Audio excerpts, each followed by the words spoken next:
Good morning. This is Dr. Obitashaka's show. For those of you that don't know, this is Obitashaka. And we've got another good show for you this morning.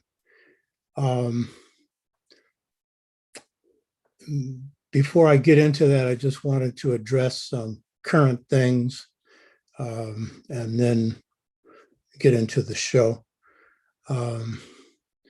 I know people are watching what's going on around the country, and right now with this Biden administration, people should not only be keeping their eyes on it, but if you're involved in organizations, I'm sure that you're taking some kind of actions on it, because the defeat of Trump was a defeat led by Blacks.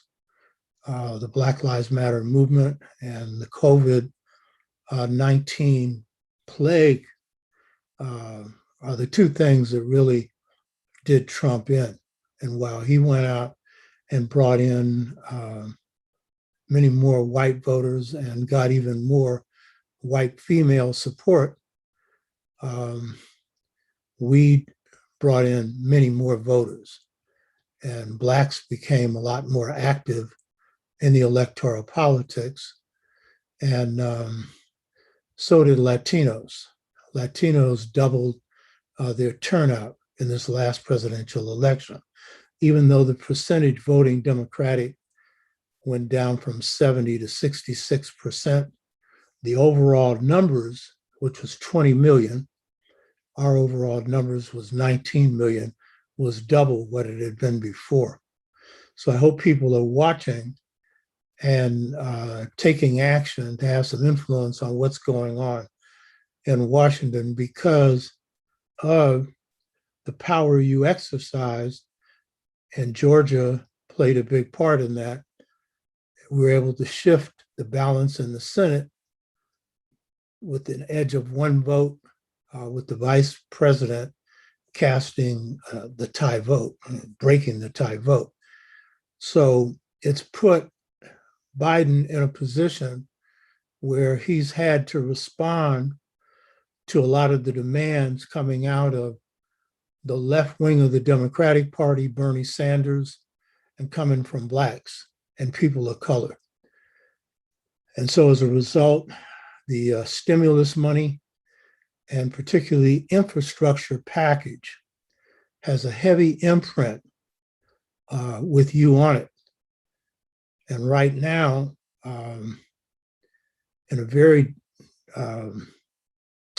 difficult position are the amendments to the voting rights, so that the moves that are being made by numerous states that have Republican governors to strip Blacks and people of color of the right to vote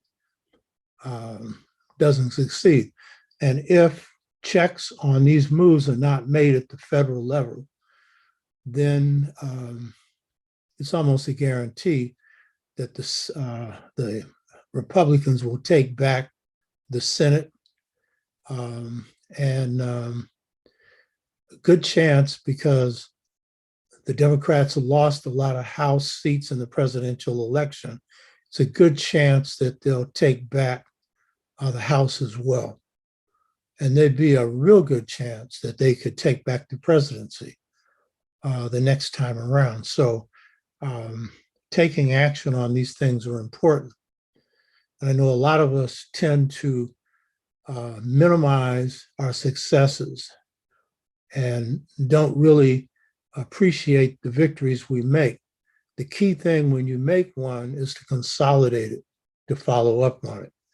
So I hope people look at that, and if you're engaged in community organizations, you take part in moves to see that those agendas are passed. And the stimulus package that was passed was important, but the infrastructure package is real important, particularly if it doesn't get compromised down in numbers, because it can have a real effect on employment and poverty for a significant period of time in this country. I don't think this is sufficient, but these are moves that are beneficial to a lot of people, especially poor people, and anyone that's struggling. And I don't care what your economic status is, it should be important to you because it's going to benefit other people. So I wanted to say that by way of opening. Also, I want to note that on my last show, I made a tentative promise that Dr. Theophil Obenga would appear on this show in conversation with me, and the subject would be dynastic Kemet and his work on that, since he's the best scholar on dynastic Kemet in the world. I made the comment that this would happen if any roadblocks in the way could be cleared up. And there were a few that I was worried about. I tried to contact Dr. Obenga end of last week, and then this week finally reached him on Wednesday, and he informed me that there's been a death in his family and an impending death of very close relatives. And so you could see that he was, I could tell from his voice and knowing that he, was upset and certainly not going to have any time to do a show. So I extended my condolences. I hope you extend yours. And when he's able, in better condition, then we'll have him on the show. So I've been doing double preparation this week. One that if he came on, and one if he didn't. And so that's the way that went. So my topic today is part 3 of the Twa Series.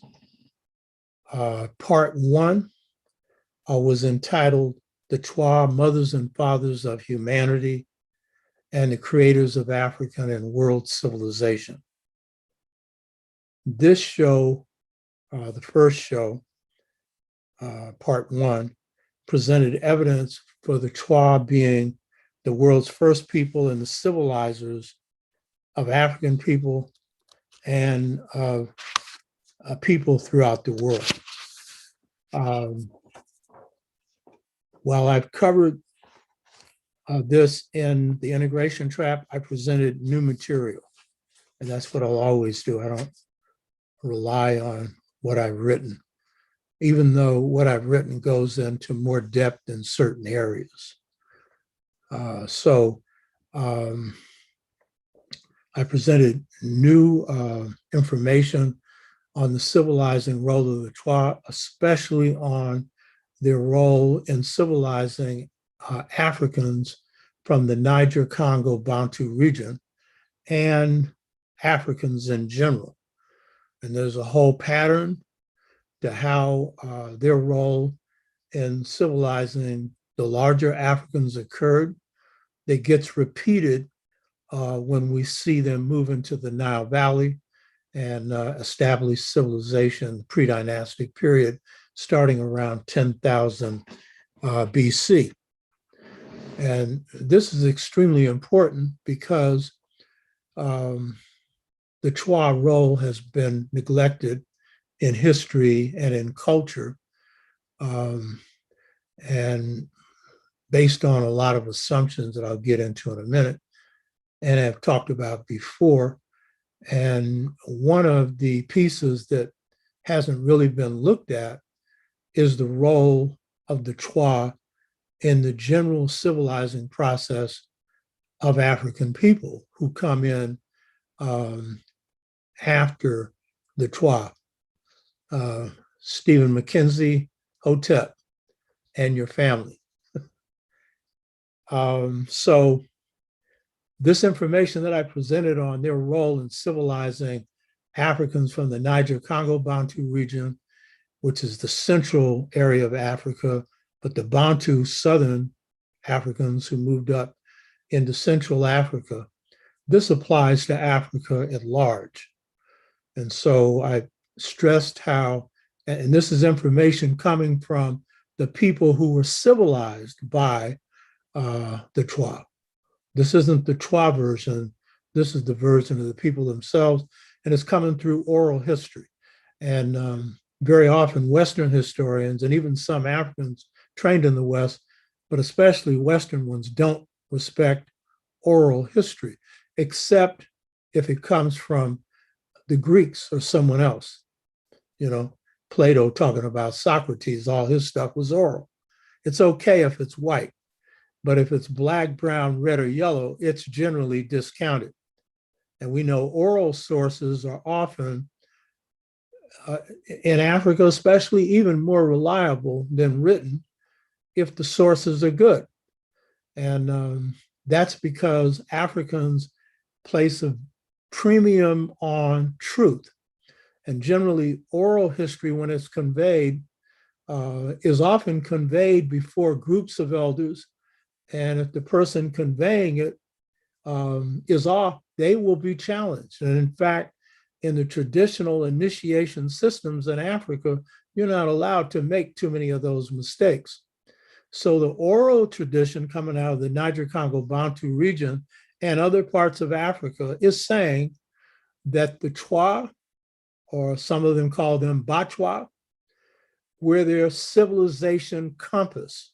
They were the compass for civilization, meaning they civilized them. And so I mentioned in the first part of this series that they introduced them to how to cook meat, how to make fire, which the Twa were the first to invent, and to moral teachings, such as the prohibition against sleeping with a sister or a brother or close family member, the smelting of iron, and a whole host of others.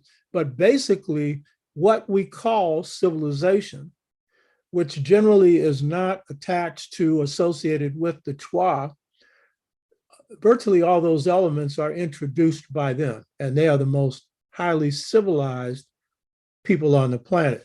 And the most fundamental meaning of civilization for me is John Henry Clark's definition: civil.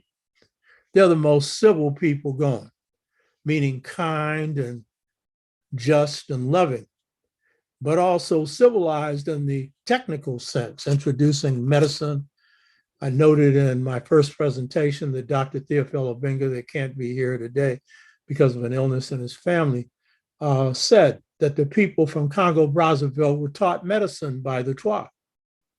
And I was talking to a good friend of mine in the United Kingdom, brother named Al, who is a chemist.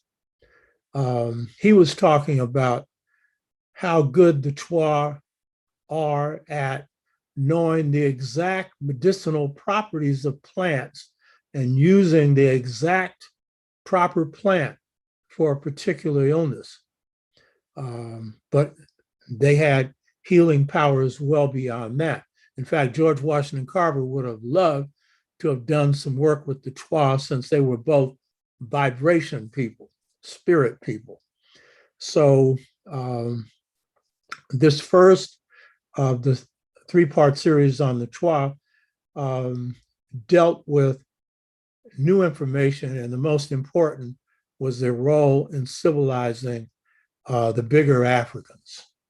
And but there was a lot more that they did that I did not cover in that series. And I really want to stress this: if you're trying to get everything from my discussions, it's not enough. And you need to read The Integration Trap, Generation Gap, Caused by a Choice Between Two Cultures.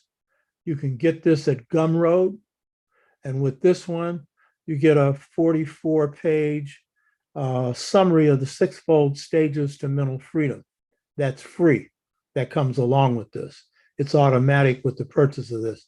So you go to Gumroad, Dr. Obertashaka. We also have 2 DVDs, one on the mastery system that I'm working on now, the book that I'm working on now, and another one on Malcolm X, and there are a couple of others that are being reproduced. So you can get those also.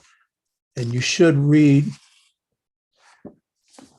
this book, Return to the African Mother Principle of Male and Female Equality, again through Gunroad. And this one is really the foundational basis for all of this that I'm presenting on the Twa, because as I experienced or explained before, my experience with the light is what identified the Twa and particularly identified their just society model as a foundational people. I already knew they were the first people, but I didn't understand the real basis for how their societies were organized at a deep level. And I should point out, anthropologists and historians don't either. This experience of the light really gave me that formula, which is really key, because one of the reasons I'm dealing with this three-part series is what we learn from these just societies that come out of Africa are keys to reconstructing this unjust society we live under now. And so that's a primary reason for it. And it is a key, they provide keys for rebuilding African and African American families, extended family communities, and African nations around the world. They're key because, as I pointed out before, some of us are moving into another realm, a realm of whiteness that takes us away from the foundation principles of our culture that I've mentioned before has led to a choice between two cultures. So the first of this series has been on the Twa, the mothers and fathers of humanity and civilization. Part 2 of the series was presented last week, and it was entitled The Twa, or Anu, the Founders of Kemet, or Egypt, the world's greatest civilization. And I'm going to say this, and I see Brother Lao Tzu is on, and family. He made the comment last week, this is a neglected field to study. That's an understatement, as he knows. It ain't studied.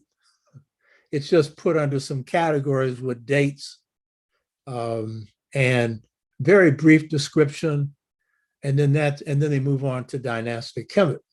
But everything, virtually everything that you find in dynastic Kemet from 3200 on was created in pre-dynastic Kemet. So how is it that you ignore that? And a lot of it, again, has got to do with the attitude towards the Twa. And I'll go into that again in a minute. So part 2 is getting into an almost completely neglected subject, the role of the Anu, who are the Twa who reach the agrarian or agricultural phase, have moved out of the hunter-gatherer phase, their role in founding pre-dynastic Kemet, which is also the longest period of Kemetic civilization. So the examination that I did last week went into more new material, but I have in-depth coverage of that in the integration trap, and foundational examination of that in Return to the African Mother Principle of Male and Female Equality that goes into depth in African family systems.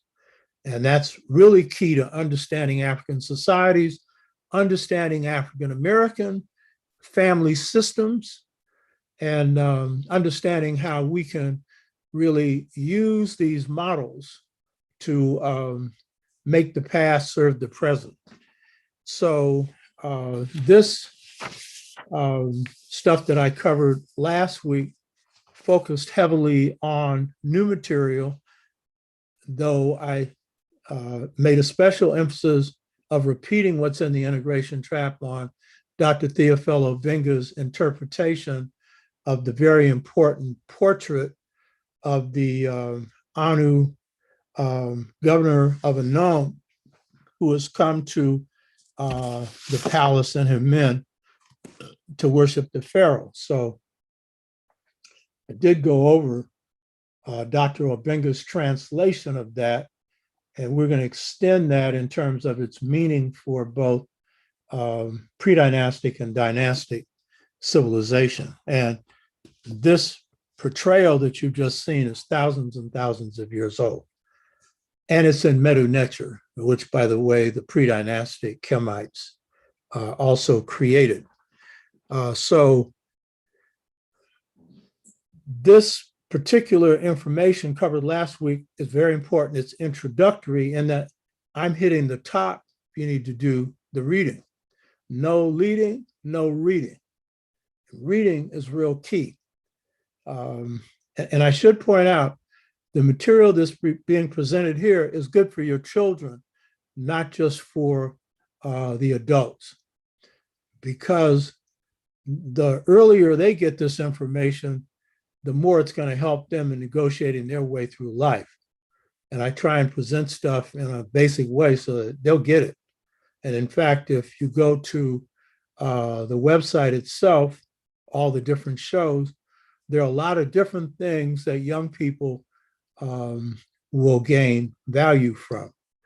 And I would say that the show that has been retitled How Black Power Defeated the Confederacy and won the Civil War, that one was done just before Trump's defeat. And it's got some beautiful historical pictures done by our filmmaker, Brother Lo Rojan. And so that's visually good, but it's got some good history, but young people would get a lot out of it.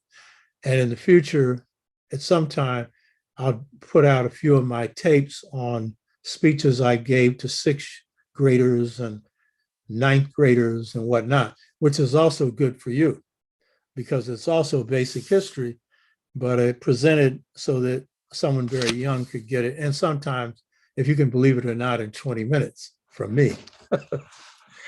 So that was part two.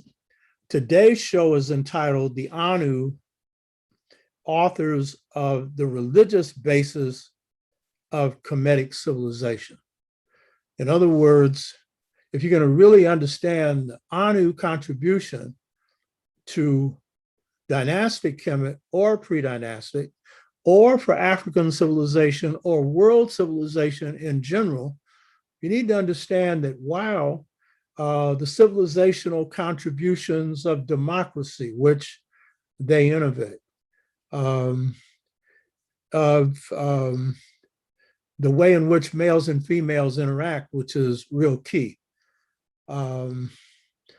that all of the range of civilizational contributions, medicine, astronomy, a host of others, while these are central to the civilizational role that they play in the world, the most important has to do with the supernatural.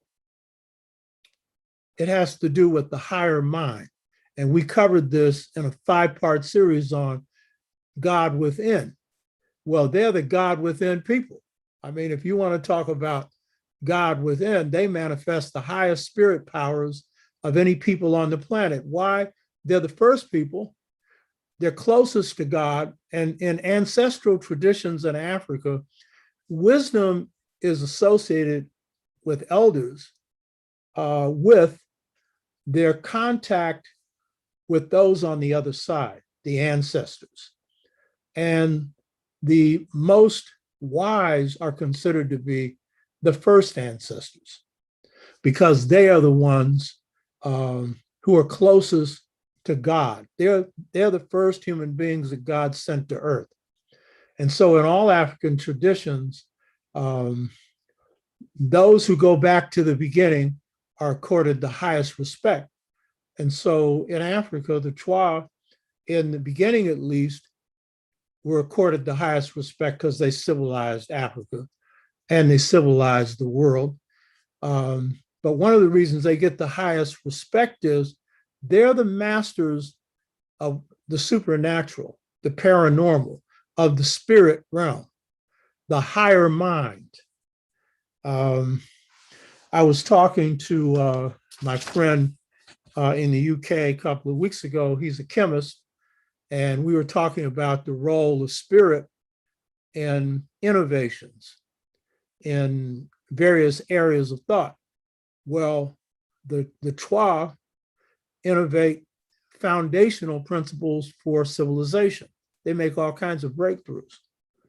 And so I was asking him about the big innovation that took place in chemistry.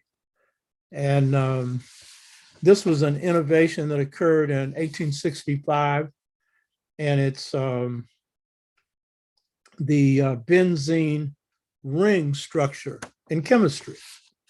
And this is the big breakthrough in chemistry. When I was fighting, and I've mentioned this before, I was fighting the chemistry department at San Francisco State to get courses in physics, chemistry, biology introduced in Africana studies. We're not supposed to teach that because we're a Bachelor of Arts, and that comes under Bachelor of Science. And so technically, we're going to lose on this, but I'm a strategist. I knew how to whip them.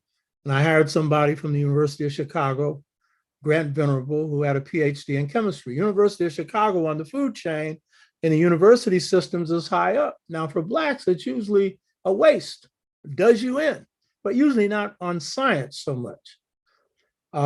So we had a consultation, and I told them how I was going to whip them, that we were going to teach this as a spirit science, which is what the Twa are the masters of, and George Washington Carver was.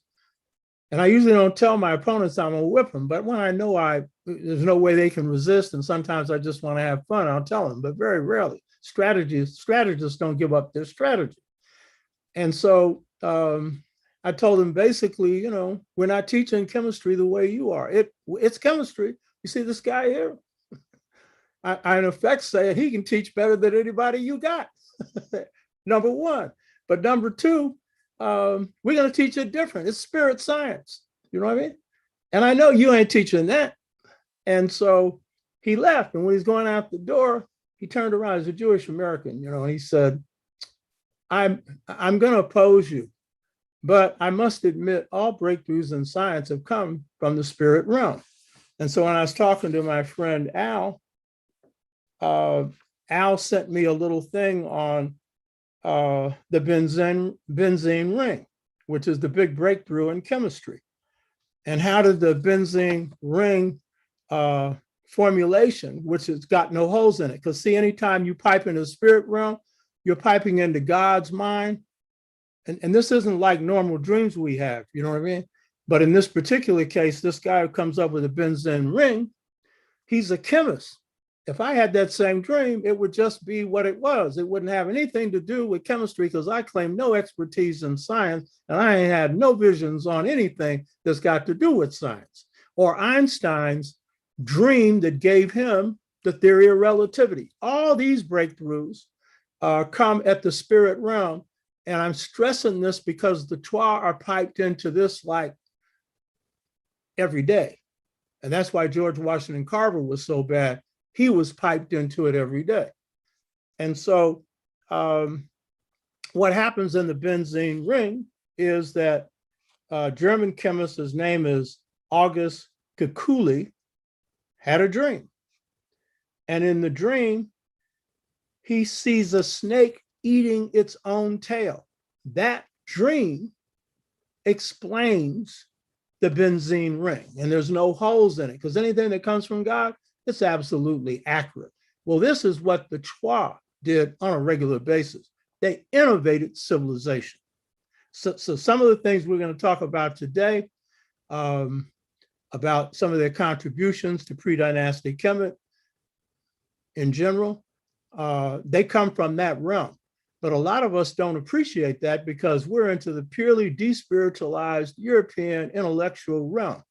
And this thing on African family systems. I've explained the light to you. I bet you some of this thought this was spooknology. Oh, this guy, he's gone off, but I like his other information. Oh, really? I understand that, because until I had those experiences, I didn't know what it was. But the thing is, when you do work and master details of something, the breakthrough comes when God gives you the whole picture, the anything, within anything, everything. And so this formula for Twa just societies came through the beautiful light. And so the Twa are piping into this all the time. And by the way, it came after a lot of self-purification. I explained to you 15 months of retreats, cleansing myself, because part of this is to get this, you need to do your homework, number one. Number two, you need to work on yourself. And number three, your ambitions have got to be about helping humanity, not about helping yourself. And that's what the Twa do all along. And that's been their major role in human history, is helping humanity. But they have got the short stick of it. They're not treated with much respect in the world today. And when they were giving the world civilization, they were, but then there's a period of time where that goes away. And that's part of the reason why we don't see them being treated as they should be in history. So that's one of the reasons why you see my focus on that. But I'm a revolutionary, so I'm looking at anything that can be useful in producing justice between males and females, justice in societies, justice in our relationship to the world. And some of the best keys are in our past, and then there are others that we have to update and change for now. So this topic today, the Twa Anu, founders of Kemet, or Egypt, the world's greatest civilization, which was part 2, and the theme today, which is dealing with their religious and spiritual basis for Kemetic civilization. This is their most important contribution, not only to Kemet, but to Africa and the world, is this realm of the supernatural, paranormal, the spiritual, or the spirit. And this stamps all African societies, ancient and pre-colonial. They're all based on that. And early Asian and Native American societies as well. They all have this as the foundation. So one of the reasons that the Twa have been excluded from history, as I've noted before, is and put in the field of anthropology, which is a conquest discipline. Anthropology was created as the European goes around the world colonizing and enslaving people, to study the people they had colonized and enslaved. And very rarely are Europeans included in the field of anthropology.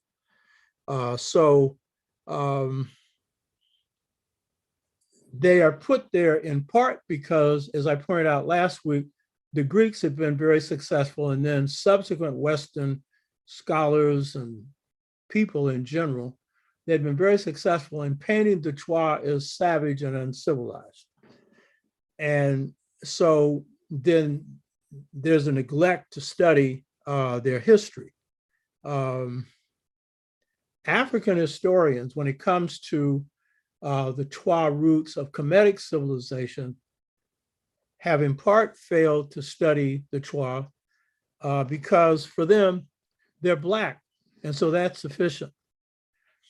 And that's understandable.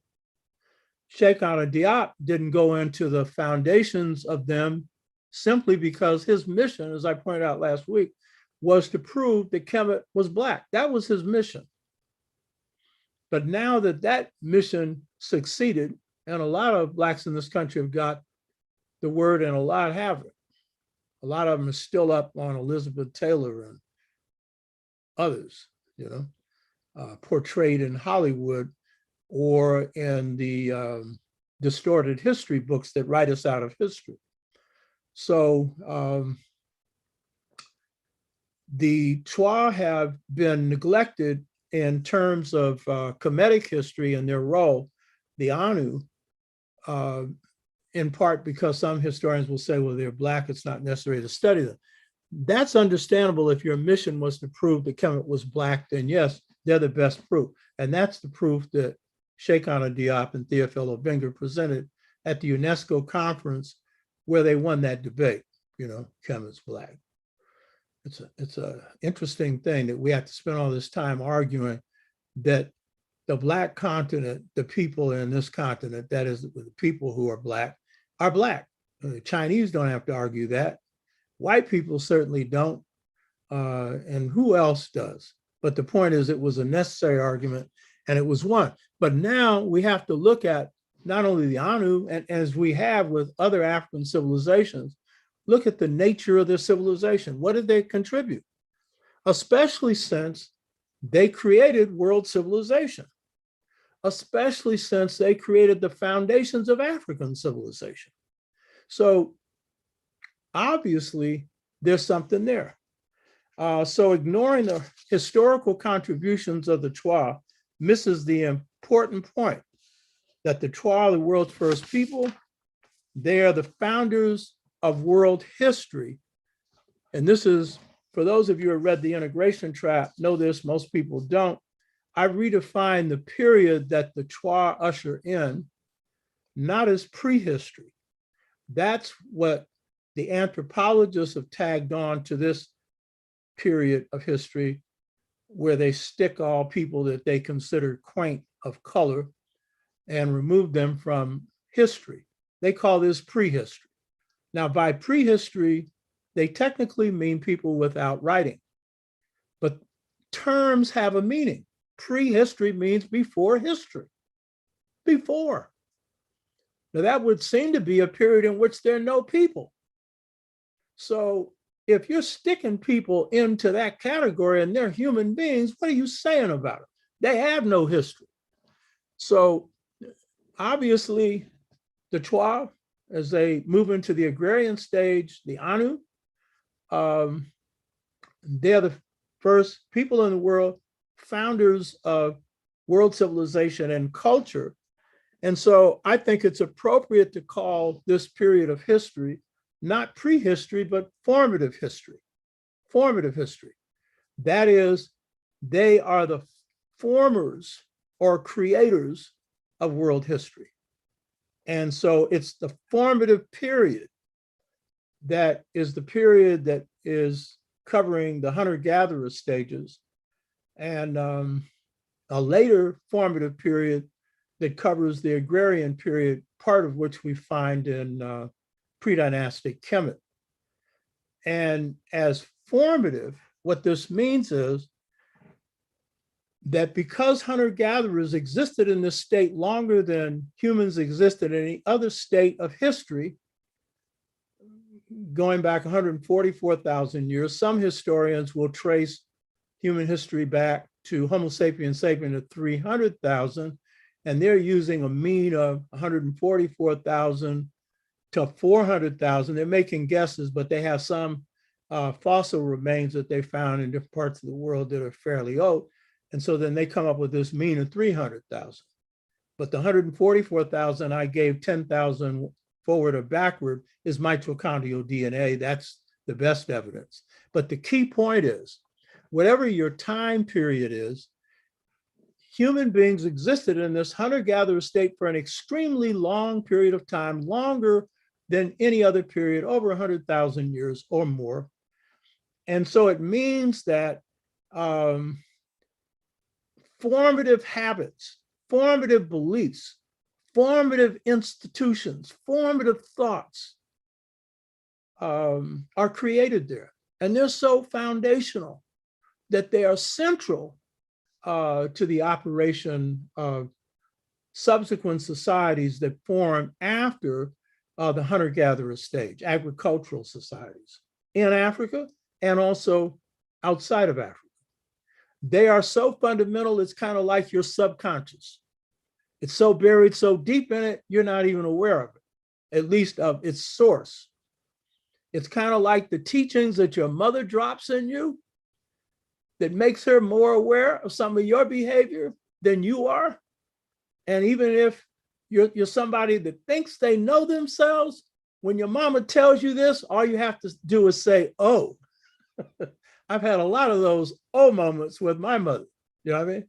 Because she was pretty good at dropping things on you. That's what all mothers do, in the womb and then out.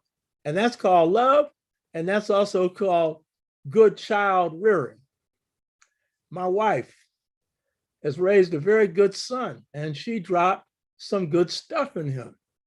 And he's a well-behaved, smart, former athletic young man. All the ladies love him. He's got a smile that will knock you out. But his mother dropped some good teachings on him. And she strategized raising him better than I strategized beating the Bank of America. It was harder, and she did a hell of a job. Well, you got a lot of mothers like that. You know what I mean? Well, what do you think mother civilization does? It gets so deep inside of you that you ain't even aware of it. So African family structures, African decision-making structures, and most important, African spirit structures, African economic structures have a Twa foundation. And we're going to see how it plays out, especially in ancient Kemet, pre-dynastic, and to an extent, dynastic Kemet as well, though that's not the main thing that I'm going to be covering here. So there's going to be two areas of cultural behavior that I'm going to discuss here coming from the Twa, two areas. And those two areas, because I'm simplifying this, because there's a lot of other areas. You know, Twa basically introduced civilization to the world. So based on that, there's a lot of stuff you can go into. But I'm going to focus on two categories of civilization and culture, and the Twa contribution to Africa, but especially to ancient Kemet. The first category comes under the domain of family structure, though I'll end up covering it second. When I go into this, I want to mention it first. And this deals with the domain of the relationships of males and females, African males and African females. As I just noted, and I note in the mother principle, return to the African mother principle of male and female equality, Twa hunter-gatherer societies gave birth to the first societies in the world and the most just societies. And their justness was based on a couple of things, one of which was the balance between males and females. I noted this before, that when I had the experience of the beautiful light, after going through 14, 15 months of looking at myself and then starting to write this book on the mother principle, when I saw the light without speaking, it said the just societies of Africa were those where all the males and females were equally empowered to govern every phase of society. That's a major breakthrough in family studies and social systems, because I knew that when God revealed that to me through this beautiful light, that it was accurate. It was so simple, I'd have never got it on my own. I've mentioned this before. And then as I threw away all my writing up to that point and began to do new research, went to Africa, was in villages in Ghana, watching how their systems work, looked at other things. I could see that that vision was playing out in just about all the societies that I saw. But I would have never got it if I didn't have the formula. And this formula is key, because what are societies made up of but males and females, whatever their age? And so it's the relationship between males and females that are at foundation level is going to determine whether or not you have the qualities of justice or injustice. And we've seen how in Western societies, the relationship of males and females have been governed by patriarchy, male dominance, and an alienation and conflict between males and females. The Greeks could conceive of the ideal society being one without females. You know what I mean? And we know all the other fights that women have had in the world now, and Black women, African women, and women of color who've come out of more just systems, but have come under colonialism and African slavery. And then now the post-colonial experience. And so women get really put down, and Black women especially, and Native American, and women of color, but especially Black and Native American. And so, but you need to understand that in the very formula of this just society, all the males and females being equally empowered to govern every phase of society, it is really the secret basis for the balance that has prevailed throughout African civilizations, and that is a secret basis for why Black families in this country under oppression work. Sheikh Anta Diop made the statement that in ancient and pre-colonial Africa, there was no systematic abuse of women. And in fact, when Ibn Khaldun, who was an Arab historian, traveled into Mali, 13th to 14th century, and he's observing the beauty of these Black women, I mean, finer than fine. And he's an Arab, and his view of Black beauty very different from ours. But it was so striking that even he could see it. And he said, the women of Mali are held in higher respect than the men. Now, I know this was blasphemy for him, because in the Arab world, you had to keep your women in the house because you couldn't trust these Arab men, and you had to put them under a veil when they came out so that they wouldn't be tempted by their beauty. The African woman wouldn't stand a veil and wouldn't stand being locked up in a house. You hear me? And in this particular case, I think I made this observation some time ago that Khaldun had a friend who was a high-ranking person in Mali, and he comes home and his wife is entertaining her boyfriend. By the way, she's a Muslim. But you see, in West Africa especially, Islam had to conform to African culture. And in this particular case, this is a twin lineal family system inclining towards the female. The females have more power than the males. You understand? That was the case in Africa, and especially the closer you are to this hunter-gatherer system, or in societies that are egalitarian, you find that expressed at its highest degree. So the first category, I'll cover it second in this presentation, but the first category when we look at the Anu role in pre-dynastic Kemet is to look at the way in which the relationship of male and female plays out in the formation of pre-dynastic Kemet and then dynastic Kemet that follows. And you can make similar comments about this relationship in other African societies as well as here in this country. So that is one.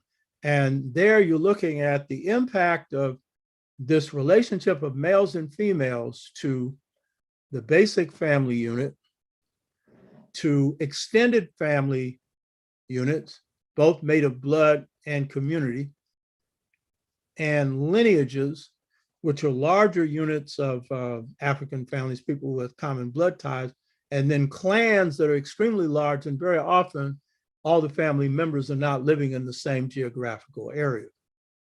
So family systems play a big role in how societies are organized at every level, and the quality of the relationship between males and females.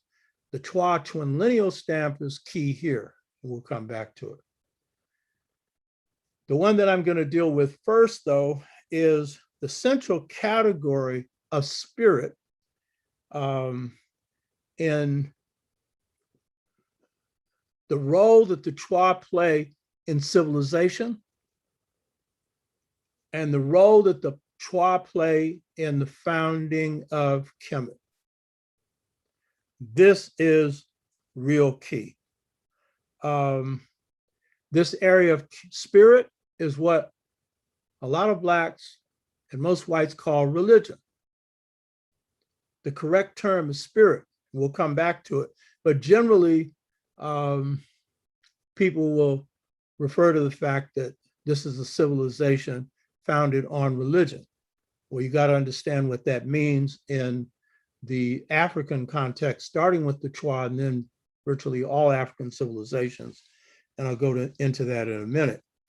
So to understand the formative role of the Twa in world history and world civilization, African history and African civilization, is to understand how fundamental spirit is to the formation and foundation of civilization.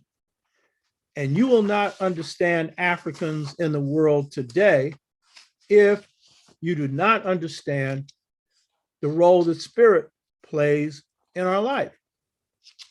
How many of us almost every day either say or hear somebody say, the spirit told me? I do it all the time. There was a time when I didn't.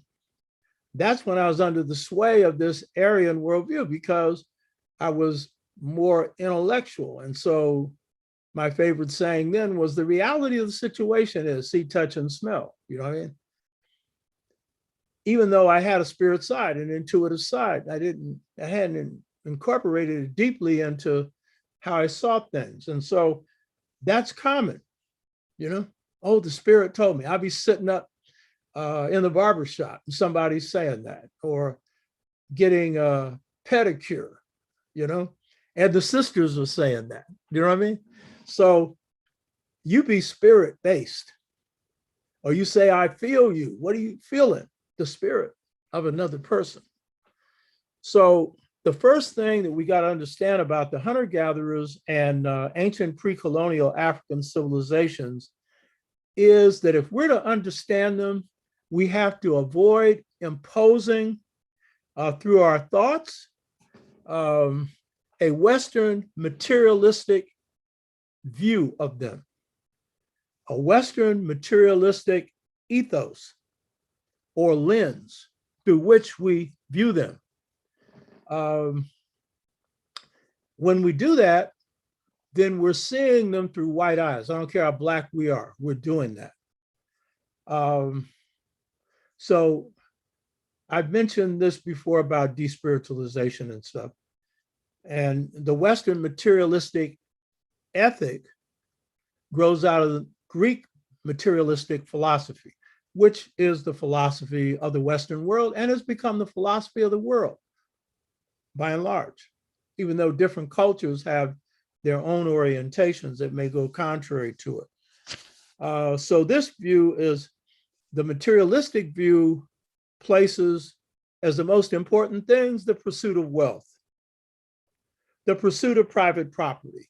You're living in a country that's based on John Locke, and Locke basically, his whole system, the American government is based on is private property, meaning land for him then, you know, and protecting it, the role of government. And in fact, his view of human beings was that we were the property of God. Everything was property for him. And by the way, he helped set up the Constitution of South Carolina, and he was very much into enslaved property. You know, he was hardly an opponent of slavery because we were viewed as property. So this is the materialistic view carried to the extreme combined with racism. This view also sees the pursuit of power as the other central goal in life. And power over people, power over nature, power over everything. So if that's your primary value, you're not going to see the value of the Twa because, oh, they're hunting bands. Oh, that's primitive. That's backward. Primitive as in original, yeah. Primitive as in backward, I don't think so, you know? So you got to see them through their eyes. And see them through their eyes is see them through your own. Because basically spirit is fundamental to African cultures worldwide. No, we've been infected by this Western materialistic worldview. So hunter-gatherer societies give birth to a different mentality and culture that was not materialistically based. It doesn't mean that the material realm is not important. It means that the drive for wealth and power and land, because there's no concept in African society, starting with the Twa, of land being privately owned. There's no concept. And that's one of the most, I've said this before, heinous ideas ever created: land, air, and water. Because that means if someone can gobble up enough of it, you won't have it. And then you're cut off from the ability to survive. So they're the first ones that give birth to cooperative societies, sharing, and not seeing any part of nature as belonging to them. You can own your own things, your clothes, whatever, as you evolve later into these agrarian societies, some kind of wealth, money, whatever, when money comes in, not with hunter-gatherers, but not land, air, and water, you know? That's shared so that everyone has the opportunity to live without hunger, without poverty.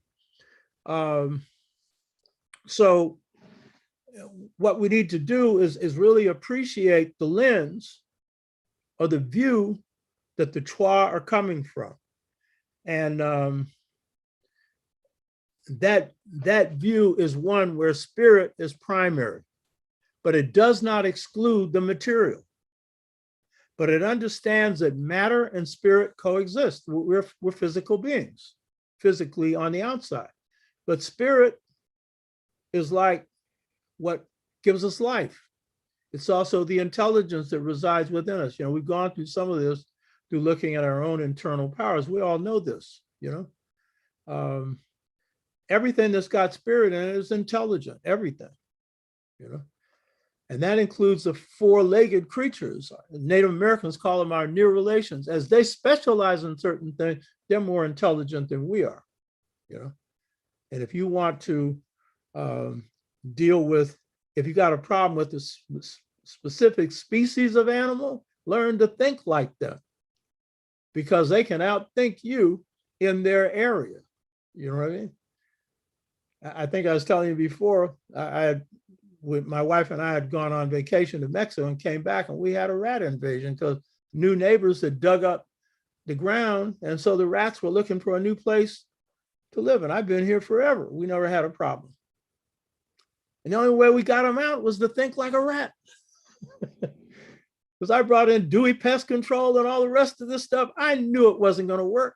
But you know, you're being rational. You're going to try and do something to keep them out. When I saw that rat trap they had, it was just a bigger mouse trap. I said, rat's too smart for this. And sure enough, that didn't work. But when I thought like a rat, I brought in somebody that had the technology to do that. And then I called up Dewey and said, I'm tearing up this contract because you cheated. You give me stuff that you knew wouldn't work. You know what I mean? I said, the game is to keep them out. You know that. Did you tell us that? No, it puts you out of business. So I'm tearing this contract up. You know what I mean? So spirit is in everything, and everything's intelligent out there. And I mean everything. And if you underestimate it, you're in a world of trouble. That's why George Washington Carver was so bad. He knew those plants had powers. He talked to them. They gave up their information. But the Western view is go out and conquer it, mess it up, control it, or take the pharmaceuticals out with 10 negatives and 1 positive. But let's not just use the curative property of plants. That's holistic. You know what I mean? Because how are you going to make any money off of that? So the Twa were masters of spirit science. And so, you know, master scientists, but they understood that spirit was like, you know, the key thing that made every material, if physical entity or even inanimate, have some kind of force, power, or intelligence. So as I said just a minute ago, so Twa power derived from piping into God's mind, and that's including piping into nature. So spirit can't be separated from matter. Quantum physics confirms that now. Everything has got energy. So according to the Niger-Congo Bantu people, including the Kemites, the Twa were for them their indigenous teachers and guides. This is coming directly from Niger-Congo Bantu people. They were their indigenous teachers and guides, and introduced them to civilization. But of all the powers that they introduced them to, the supernatural powers were the most important, because African people believed that if they're going to live and have a good life, if they're going to have children, if their crops are going to grow, if their societies are going to grow, then they must be on good terms with the spirit. And because the Twa are the first spirits of the earth, then they had to learn how to commune with them. And so in the beginning, when they're being civilized, they're on good terms until they get the powers. Then it's another story. And so the key to Twa power, in terms of drawing from these higher powers, is purity. And many of them call themselves the pure people. They're not perfect, but they don't commit murder, incest, robbery, all these kinds of things. And so it's about as good as it gets. So that this then is the fundamental principle of African civilization. The Twa usher in a period of civilization, and then the ancient Kemites and other ancient African civilizations, Asian and Native American in their early period, introduce what I call the period of intention. We're living in the material period of so-called civilization, where everything is measured by acquisition. What do you have? And it's all outside. You can be on a plane and not know somebody. They'll tell you everything about their life in 10 minutes. Superficial. Oprah got to be a multi-billionaire based on that. But when it comes to the depth, the spirit, and all that kind of stuff, that's a whole nother thing that's not being dealt with, because acquisition is the main thing. And we're now in the realm of arbitrariness, because power is so central. Whoever has the power does whatever they want to do. And so whatever it is, and it's usually erratic and inhumane. And we're into that realm now. It's not the main realm for us, but we have some Blacks who are in that realm. They're unpredictable. They could do almost anything, and it could be very damaging. And that's due to what's hit our communities since the 60s. It's not due to slavery, by the way. Slavery produced no serial killers, by the way. I've made this point before.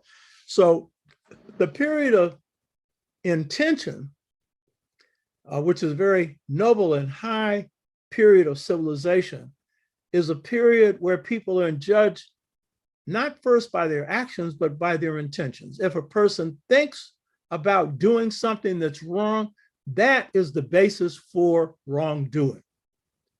And people would generally confess up in African societies. In villages, they still do in Africa.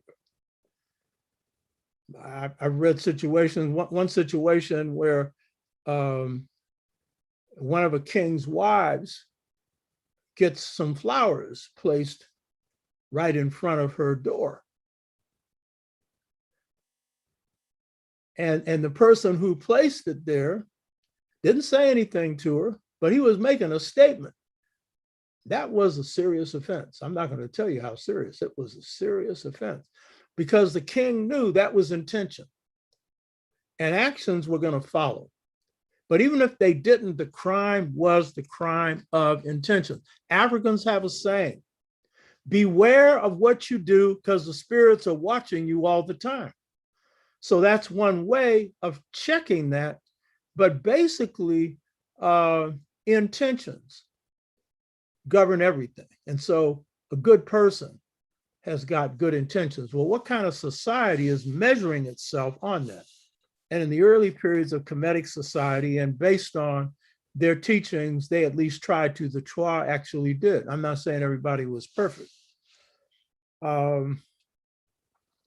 So Herodotus, who I've cited before, and I cite him because as a Greek historian, he traveled in Kemet in the latter period of Kemetic history where they were no longer in power, but where it was still a Black civilization. And so he observed things. And so his observations are interesting because they conform to facts. He observed who the founder of the first dynasty was. He calls him Min. Historians call him Menes or Aha Mena. You know, his observations were quite accurate. And he had more sympathy for the Kemites than he did the Greeks, as you're going to see in a minute with some of his observations. So to understand the role of spirit or religion, and I'm going to define this religion in a minute, in the formation of Kemet and in the continual operation of Kemet and how they viewed every aspect of life is central to understanding Kemet, because Kemet is founded on spirit or religion and a spirit material system. Don't get me wrong. They built pyramids. You know what I mean? They had great temples. They lived a good life in many cases. And in some cases, they had periods of oppression. By the way, my interest in history is African history, world history. It's not just Kemet. And I'm into extracting what can you use from this. So I'm not into this romance of everything was great in Kemet. It wasn't, but there were a lot of good things. And one of the best of the goodies is no civilization did what they did. They were in the African-American vernacular, bad. You hear me? You want to talk about bad? You haven't even seen anything bad until you look at this. You know what I mean? So the religiosity of the Kemites was like the key thing. So Herodotus observed that the Kemites or Egyptians are religious. I'm quoting him now. They are religious to excess, far beyond any other race of men. Now, obviously, he didn't know other Africans. And of course, he couldn't know us because he'd know that they ain't the only ones. But while it's true that the Kemites or Egyptians were extremely religious, they were no more religious than any other Africans, including the African American, including Africans throughout the world, past or present. So this is key to understanding the Twa contribution. They are the masters of the supernatural. They get more respect from African people for their spiritual or spirit powers and qualities than any other qualities they have. And so when you're looking at the civilizations founded on their influence and on their example, spirit is on the top of the list. There is no way in the world that you can look at them and not understand that. So when we look at the Kemetic civilization,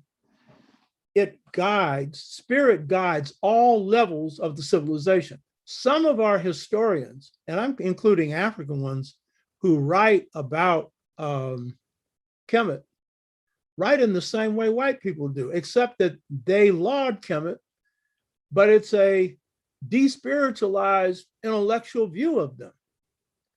And so you'd never get this point that spirit pervades everything that makes up Kemetic civilization. And some of our leading scholars have even had the nerve to say, I'm not going to name the names, to say that the science of Kemet was free of spirit or religion. That's the Greeks. That's not us. You know what I mean? The noon, which is the basis for the emergence of life, where Ptah arises, which is God, out of which all existence comes into being, is an electromagnetic energy field, which is the foundation of their science, which is physics. But this physics is spirit-based. There's nothing in Kemetic history that don't have spirit in it. And I'm telling you, it's a sorry Black person that doesn't recognize the spirit within them. I'm sorry for him. Clarence Thomas may be one of them. They may have whitewashed that boy so bad. And he comes out of South Carolina, because he did say one reason why he makes no comments before the Supreme Court, except just recently, started making a few. He said, well, his former reason was because other justices would say what he had to say, meaning he must be thinking they're smarter than him. But then it's been revealed the reason is because he's a Geechee. And those are the most African among us. James Smiles comes out of that. That's why Smiles so bad. You know what I mean? He comes out of the African within the African. You know what I mean? So he was ashamed of that little speech pattern that was left. You listen to him, you can't even hear it. You know what I mean? So it's shame that's driving him. So spirit is your core. Smalls, I mentioned this before. Smalls has this saying that if his spirit don't like your spirit, well, it ain't working. You know what I mean? Automatically. That's most Black people. So it's not just your spirit, it's how you contact with and connect with other spirits. So when we look at the foundation of Kemet, then we have to understand it's a religious foundation. Now, it's not really religious, but I'm using that term because just to introduce it, because that's what we understand, but I'm going to get into this in a minute. So with Black folks who are basically spirit bound, when we talk about our beliefs, we'll say things like, I got religion. That means we got the spirit. And so some of us now are into reading the Bible. But what takes precedent for most Black people is, over the Bible or anything else, is the spirit that dwells within them. So this is really your African self coming out, but it's your real self, because all people have spirit as its foundation. So rather than use the word spirit or religion, we need to understand that in the Kemetic language and in African language in general, there's no word for religion. That's a term that comes from the Romans, bringing together paganism with Christianity. That's their view of what religion means, and then coming up with doctrines. And Europeans tend to be doctrinal, European Americans as well. Africans rely on spirit more than anything. So while there's no word for religion in any African language, there is a word for praise. There is a word for priesthood. There is a word for worship. There is a word for prayer. And prayer is hardly distinguishable from praise. You know, in the Black church in the United States, and probably Blacks around the world, the favored way of worship is praise worship. Most African Americans don't know that that has an African root. They'll quote some small section of the Bible to support it. But if you go into the white church, there's no praise worship. That's only in the Black church, because those that created this Black church system, they dropped the African spirit systems into the church, all of it, which we call voodoo. which is nothing but the term for God. So you'll note at the end of slavery, Africans in the US had more praise houses than they had churches in South Carolina and places like that. And James Smalls talks about the wailing bench and how in the Black church, before you could get admitted to the church, you had to go through the wailing bench. And that was the place where you got possessed by the spirit. Until the spirit possessed you, you couldn't join the church. Well, that's the African spirit system meeting Christianity, but on its own terms. And we talked before about the hush harp and putting your head under a pot, a bucket, and a whole bunch of other ways. Or jazz musicians who talk about going in the zone, where they start creating some music that they could never play before. I was talking to a sister in the UK, United Kingdom, whose son was a saxophone player. And she said one night he went into the zone and he played music he was never capable of playing before. But because the spirit got into him. You hear me? And so this is the nature of the Twa contribution to the formation of Kemet, pre-dynastic, and then pervading throughout dynastic Kemet. It permeated every aspect of Kemetic society. So let's see, what are some of the aspects? Well, speech. Let's start with that. And this is true throughout Africa. Speech in Kemet, and this, the Bambara have the same concept, was either God speech or human speech. Medu Neter, divine speech, or Medu Nefer, the speech of human beings. The human's speech must come close to or approximate or be being patterned after God. Cursing is prohibited in African societies, especially the use of God's name in vain, because you can bring down forces on you. But the power of speech itself is seen and is based on truthfulness. And speech is seen to have vibratory power. So, we get all this stuff, the way we read history and stuff, it's de-spiritualized like the white boy. So you don't get this. And that's why always in societies that practice writing, like Kemet, that gave birth to it, they favored the spoken word over the written because the spoken word is the lived word. It's the word with force and power. But its force and power is based on truth. To the degree that the speaker is speaking the truth, then that speech has power and it moves you. And by the way, I won't go into a Kemetic thing on medicine here, but I just simply say one thing. Kemetic medicine was always associated with chants. And these chants played a role as important as the medicine.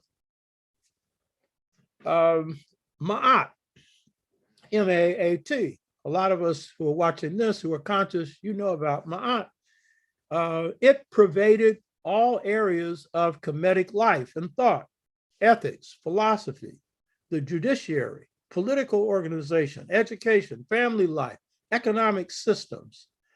It was conceived of, and I think most beautifully defined as the rudder of heaven and the beam of earth.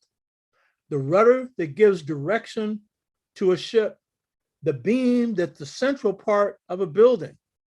And so you can't see Ma'at, but Ma'at directs the cosmos. It directs heaven.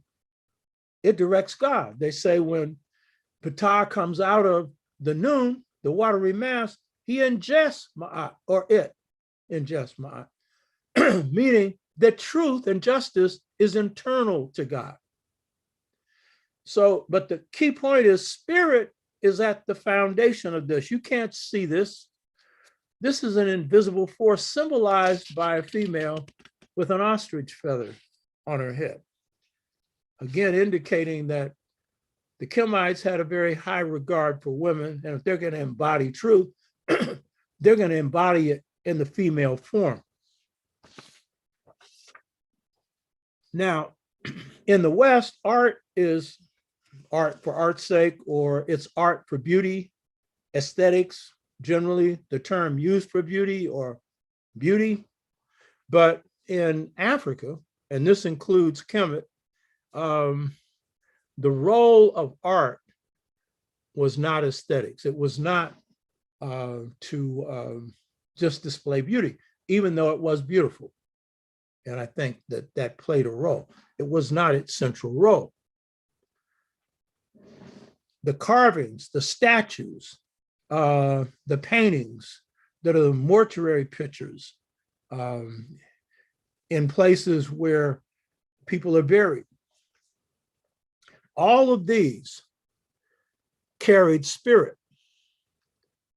And if it was a portrayal of a pharaoh, then it was the job of the priest to see that that spirit could be invested in that statue. So that anytime you get a real carving from Africa that is really traditionally done, it's got a spirit in it, baby. You better know what it is. And see if you want it in your house or not. But it ain't just art for art's sake. So many times the carvings in Kemet were hidden from public view. These were sacred carvings. They all were. And they were usually kept in dark chambers. And the purpose of those statues was to serve as a body for a spirit. And at certain occasions, once or twice a year or whatever, the priest would bring some of these statues out for general celebration for the community. And then what they would do is beat drums, sing songs, do dances, and cry out in prayer. That was praise worship, which they tried to suppress from the Black church and failed to do it during the Reconstruction period and post-Reconstruction period. Blacks would say, if we don't praise God, the spirit won't come down. They held on to that. A lot of you don't know that. You just think the Black church is this and that. And I'm not a Christian. I'm not here to defend any religion. I hope you notice that. I'm just pointing out the African in you that's in your IQ. You know what I mean? Almost anything you create is going to have some spirit in it. So priests in temples who are tending to these various statues with spirit in it, they are playing a cultivating role in bringing that spirit out. The Kemites and Dogons were masters, and many other Africans, of astrophysics, or the study of the stars. And this is key again. So what inspired astronomy? The invention of astronomy was inspired by the need of the Kemites to know the periodic motion of planets and stars, so they would know the appropriate time for spiritual, or you would call them religious rites. It wasn't really religion. They had no book, no divine prophet, no commandments. 42 confessions of innocence are not commandments. So astronomy was set up for spirit purposes. There's not a piece of Kemetic civilization that wasn't. It's just the opposite of America. Everything is based on the dollar, and nobody's got one except very few. You know, Ray Charles used to sing songs like that. You know what I mean? He's got one about how some people got everything and everybody else has got nothing. How do you get something if there's nothing to get? He had a song about that. That's America. You know what I mean? So astronomy then is linked to the knowledge of the heavens for the purpose of knowing how the heavens influence life below. The Kemites did not separate astronomy from astrology. And in fact, if you look at Western, every kind of system, they've materialized all of it. Quantum physics treats energy like it's matter. You know what I mean? And leading quantum physicists, whether they're mathematical physicists or others, they all say they don't really care what that energy is. They just want to control it. That's it. You know what I mean? Now, check this one out. Spirit can't be any more pervasive or in everything than if you find it in geography. Now, come on, geography. What's spirit got to do with geography? You're just measuring the earth. You know what I mean? How's spirit in that? You hear me? I mentioned this before once, I think, that map making started with the measurements of the heavenly realm, the realm beyond. I don't know how they did that, but that was the inspiration for map making, because people were concerned about their travel when they passed from this life of slow dying to death and a rebirth to a new life. And so they were concerned that they have the right direction. You hear me? Here's the point. Because everything in Kemet, everything Europe, Asante, Dogon, spirit and matter go hand in hand. You hear me? So at the same time, they're measuring heaven, they're using that to measure the earth. And they're so good at the measurement that they identified the dead center of the earth, which is where one of the greatest architectural structures on the planet, Khufu's pyramid, is located. Dead centered on the earth, dead center. It just so happens Kemet is in the dead center. But they know how to measure that to exact degrees. So what kind of people are these? Spirit in everything, because actually it is. You know what I mean? Now, one of the most important contributions that the Kemites make, and these are the Anu, they make through pre-dynastic Kemet to Kemetic civilization and to the world, is the invention of the calendar. A lot of you know that, but I bet there's a lot of stuff I want to present here. Some of y'all don't know this. You hear me? Now you gotta be real heavy to come up with an accurate calendar, and this is the one you use today, by the way.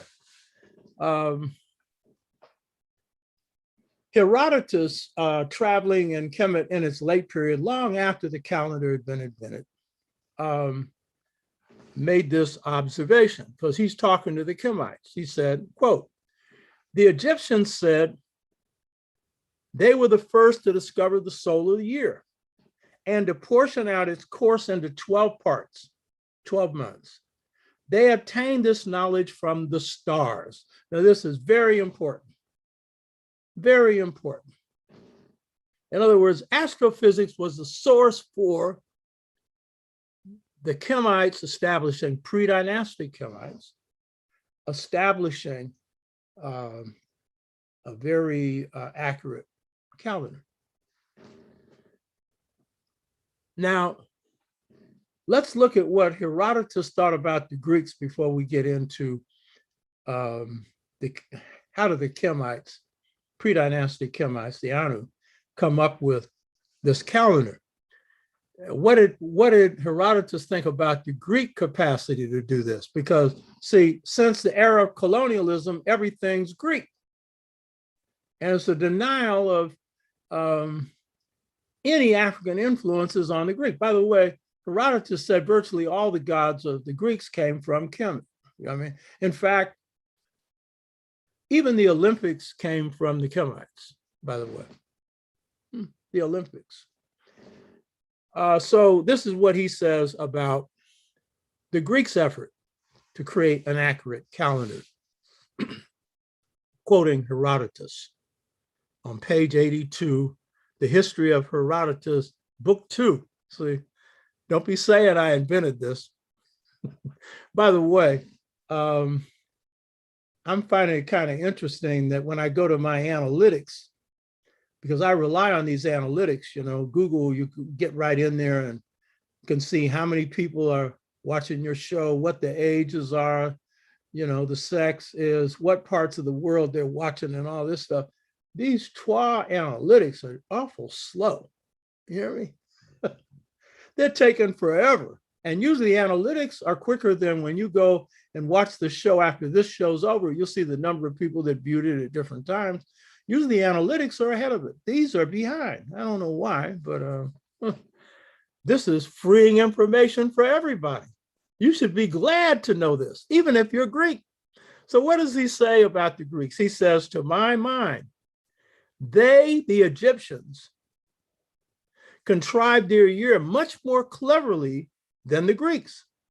For these last every other year intercalate a whole month. But the Egyptians, dividing the year into 12 months of 30 days each, and every year a space of 5 days besides, whereby the circuit of the seasons is made to return with uniformity. In other words, the Kemites had 365 days in their year uniformly. And what he meant by the intercalate, he meant that every other year, the Greek calendar was off by 1 month. How can you do a calendar that isn't precise? It's not useful. You hear me? Of course, this belies imperialist, colonial, racist propaganda. The Greeks would not admit that they weren't that good at that. And by the way, Plato, studied in Kemet. And one of the first things he said was the Kemetic educational system was so good that in Kemet, a baby, 3 or 4 years old, child, learned math at that age. And he said they learned math by using the examples of math to plan military exercises. Very practical use of mathematics. And then he went on to say, it makes the Greek system of teaching math embarrassing. You know what I mean? Yeah. So you can't do some math, then that's one of the reasons why you're going to have some trouble with astrophysics. And by the way, Kemites invented geometry, and very, very precise. So how did the Anu make the right astronomical calculations to invent a calendar of such magnificent precision that is used right down to today to a good part of the world? And what year did they invent the calendar? Now, most historians and astrophysicists are absolutely agreed on this, by the way. So how was that done? You hear me? And by the way, we're just too often, we have this bad education. And so we got young people who are mathematical geniuses. My brother, we're opposites day and night. And we had a great relationship. Neil Bradley, he's passed on to the other side, my younger brother. This brother was good at everything I wasn't. Math, he was good at engineering, taking things apart and putting them together. You know what I mean? But we both went to a school called Polytechnic, which was actually a lousy school for academics. Very little. We didn't know that when we went there. So I had to go make up courses to get into college, later. And so my brother takes algebra, got an A. This man could do math in his head without thinking. And in fact, if he wanted to make money, he could go and do the averages on horses, and he would almost always be right. My grandmother liked to play the dogs. My grandma was very poor, and she gambled, make some money. I was listening to some sister yesterday. I was out at a farmer's market, actually Wednesday, and she talked about how she gonna make money because she ain't gonna make no money off of $15 an hour. She's gonna make it through the lottery. And I'm saying to myself, yeah, good luck on that one. But my brother, he had those skills, but when he wanted to go to geometry, the teacher told him there were other students that needed it more. You know what I mean? Who were those other students? White students. Well, it was largely whites at Polytechnic High School. So we got a lot of mathematical geniuses out there, people with natural ability. All they need to do is have it cultivated.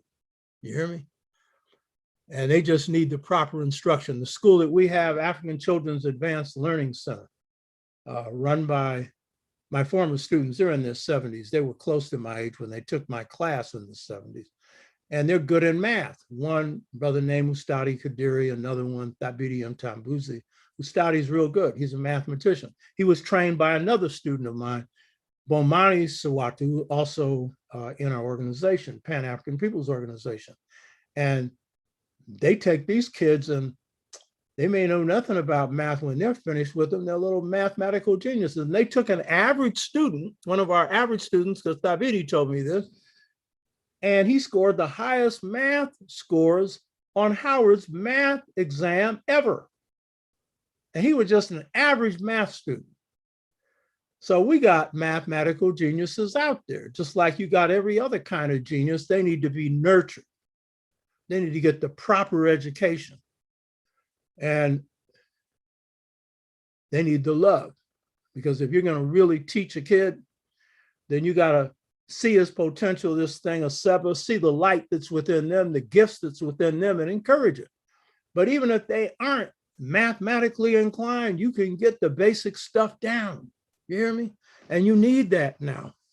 Math is underneath everything. So how do they make these calculations? A large number of racist white historians, they say the way they did it, the way they calculated the calendar was just through knowing the seasons. And they say this because the assumption is they were too ignorant to know astronomy. And so it just must have been looking at the weather. Oh, really? If that's the way you built the calendar, then the Greeks should have been able to build one that didn't go off every other year by a month. Huh? Oh, really? Everybody should have one. You know, your 12-year-old should be able to figure it out. Give me a break, you know?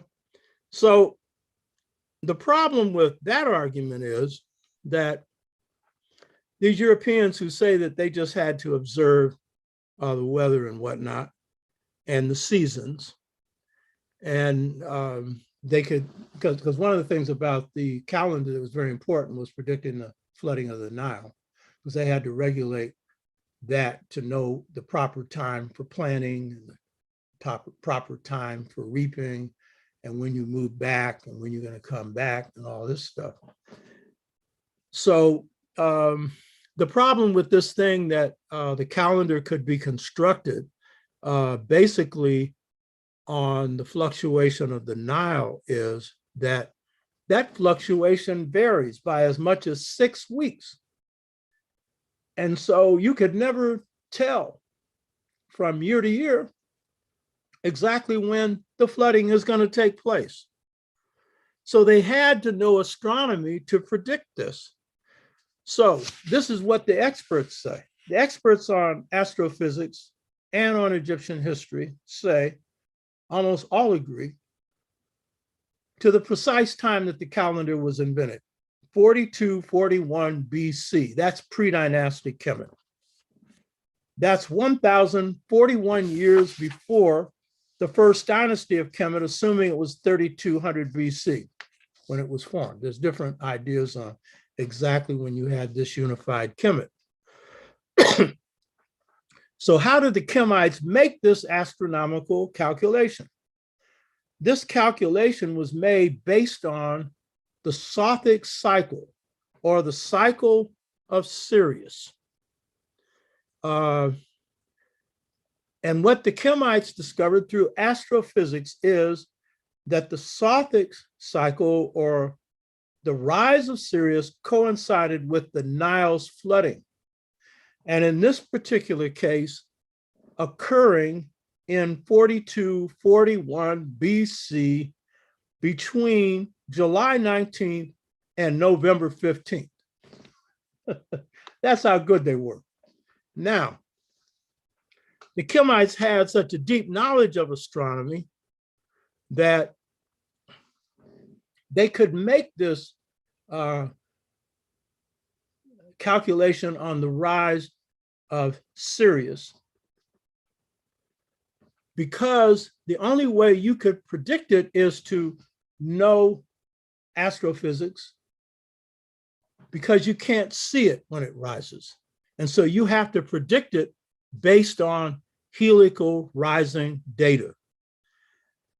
The Kemites were so good at this that they could tell well in advance all their temples when the Nile was going to flood. Most importantly, check this one out. Now, this is real good astrophysics. The most important thing was that the helical rising of Sirius takes place 365 and a quarter days, the exact same period of time of a solar year. What kind of smarts is that? Huh. See, a lot of Black people say, why do I need to know that? Well, you should already know you're smart. You know what I mean? That evidence should be all around you. I mean, you know, all the things your people have done so that you could prosper as well as you can, whatever it is, it took smarts. You hear me? I'm a strategist. My hardest battles have been, and I've said this before, when old remote control automatic pilot 00 Soul Negro's on the other side. He's up there giving this white boy advice. Then it's hard to beat him. Because I don't care how brainwashed he is, he's smart. I'm not one to ever say Clarence Thomas is dumb. He's dumb to a knowledge of himself. It ain't that he got no gray matter. You know what I mean? It's just that if you don't know yourself, then you don't know hardly anything else. That's the problem with him. And then if you don't like yourself, you're in a world of trouble. So this calendar served all kinds of purposes because it covered every area of Kemetic life, and at its foundation was spirit. So when we look then at the pervading nature of spirit, we need to also understand how it's played out with us. And I just give a few examples. Most of you know about Benjamin Banneker, an enslaved African. He put together an astronomical almanac better than Thomas Jefferson's. And everybody agreed it was better. And of course, we know Banneker played a major role in mapping out Washington, D.C., measuring it. And it's one of the most logically laid out cities on the planet. It's hard to get lost if you look at the grid system that he set up. But Banneker also knew about Sirius B. And it's only recently that Western astronomers have discovered Sirius B. Banneker's father's name was Banneker. Banneker was probably Dogon, because the Dogons have had this knowledge for 800-900 years or longer. So when we look at astrophysics, it's an area that we should look at too. By the way, it's nothing wrong with some of your kids majoring in astrophysics because it's dealing with the stellar realm, the above, so you can understand the below. But the key point is you innovated it. The best astrophysicists on the planet come out of Africa. They go back to beginnings. That's their specialty. And Western astrophysicists admit that they're beat by them on the beginnings. So they always concentrate on the Orion star cluster. Why? That's the beginning of the star cluster in our solar universe in the Milky Way. But since they are the beginning of humanity, why wouldn't they be interested in the beginning of the stellar system? So the first thing to know then about the Twa or Anu contribution to Kemetic civilization through pre-dynastic Kemet is to know spirit is at its foundation. And I've only focused on a few areas because note, for example, the people who are really handling education in Kemet, they're priests. You know what I mean? Running the country, they're priests. You know what I mean? Again, the spirit is like key to everything. So what does this have to do with us today? Because some of us will say, oh, you got all these mega churches and they're up here ripping people off. You got Reverend Dollar coming in on a helicopter, picking up his money and leaving. I mean, he's got a game better than a bank robber. You know what I mean? A bank robber needs a gun or they need some kind of scheme to get into the vault. If you're a real bank robber, all he has to do is say a few words and make a collection and then fly up in his helicopter. You know darn well he wasn't born with the name Dollar. You know, I haven't studied, but I know it's too much of a coincidence. That boy picked that name up, you know? So that ain't got nothing to do with this. So we got a whole lot of people who are escaping on this thing. But the key thing is to understand about Black folks throughout the world, including the United States, is that religiosity or spirit is key to what keeps us going. Without it, you would not have had the powerful slave rebellions that you had during slavery, almost all of which had a spirit foundation.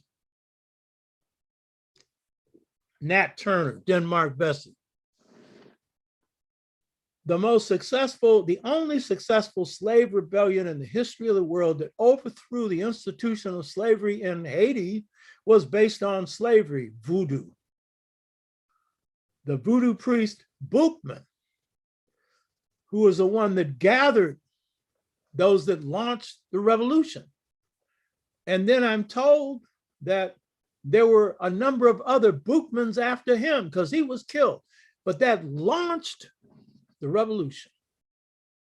Those Africans could be inspired by the hellish treatment they got from the French. They were inspired to stop that, but they were inspired by a belief that if they physically died, they go to heaven. If they were Yoruba, Ila Ifa.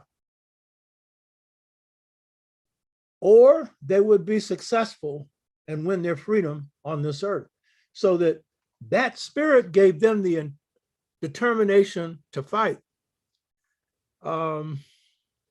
If you look at the movements of Garvey or the movements of the Black freedom movement of the 60s, the spirit was key to all of them. And even now, while some hip hoppers will say, they ain't into religion, you usually see them doing some kind of prayer, offering some kind of libation, responding to the loss of life of Black men and Black women, largely Black men in these cases that have launched this Black Lives Matter movement, through a spiritual love of their people. And it also is something that invests them with courage and a sense of power and creativity. So spirit is the first thing to understand. The second feature that is a component of Twa history and culture that is key to understanding Kemet, but also key to understanding African civilizations in general, and it plays out in African-American culture as well, is the twin lineal family stamp that the Twa leave on civilization.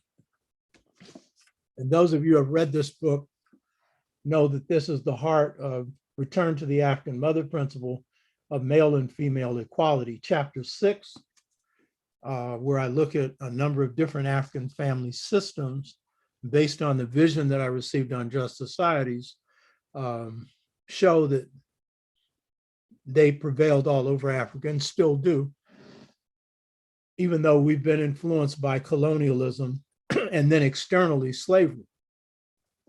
This family system is still key, because what's key to the twin lineal family system, which is based on the balance of males and females, where men are hunters and women are gatherers, is that from this balanced role in the economy, where men are as essential and women are as essential to the survival of the hunting band.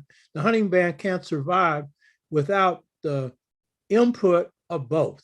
So the essential nature of male and female, combined with deep spiritual practices and beliefs and a high sense of morals, accounts for a society of kindness, a society of love, a society of sharing, and a society of harmony with nature. Gerhard Krauss, the historian, correctly observed that the hunter and gathering way of life is the original affluent society. But you have to see this through African eyes, because you're thinking of affluence as being a billionaire, a millionaire, having hundreds of thousands of dollars, having a yacht, and all the rest of this. This is your idea of the affluent society. When you have people that with that great wealth, you have great poverty. And the majority of people are going to be poor. Because if you have a society of a bunch of billionaires, you got a whole bunch of people that can't eat, scrape out of garbage cans, and that's the planet. So they come out of societies like this, and this is considered to be the ideal affluent society because people didn't barely have to work. As one old man told me, young man, you ain't making no money working. Proof of the pie is in the pudding. Who's making all the money in America? Throughout the world, they ain't working. Have you noticed?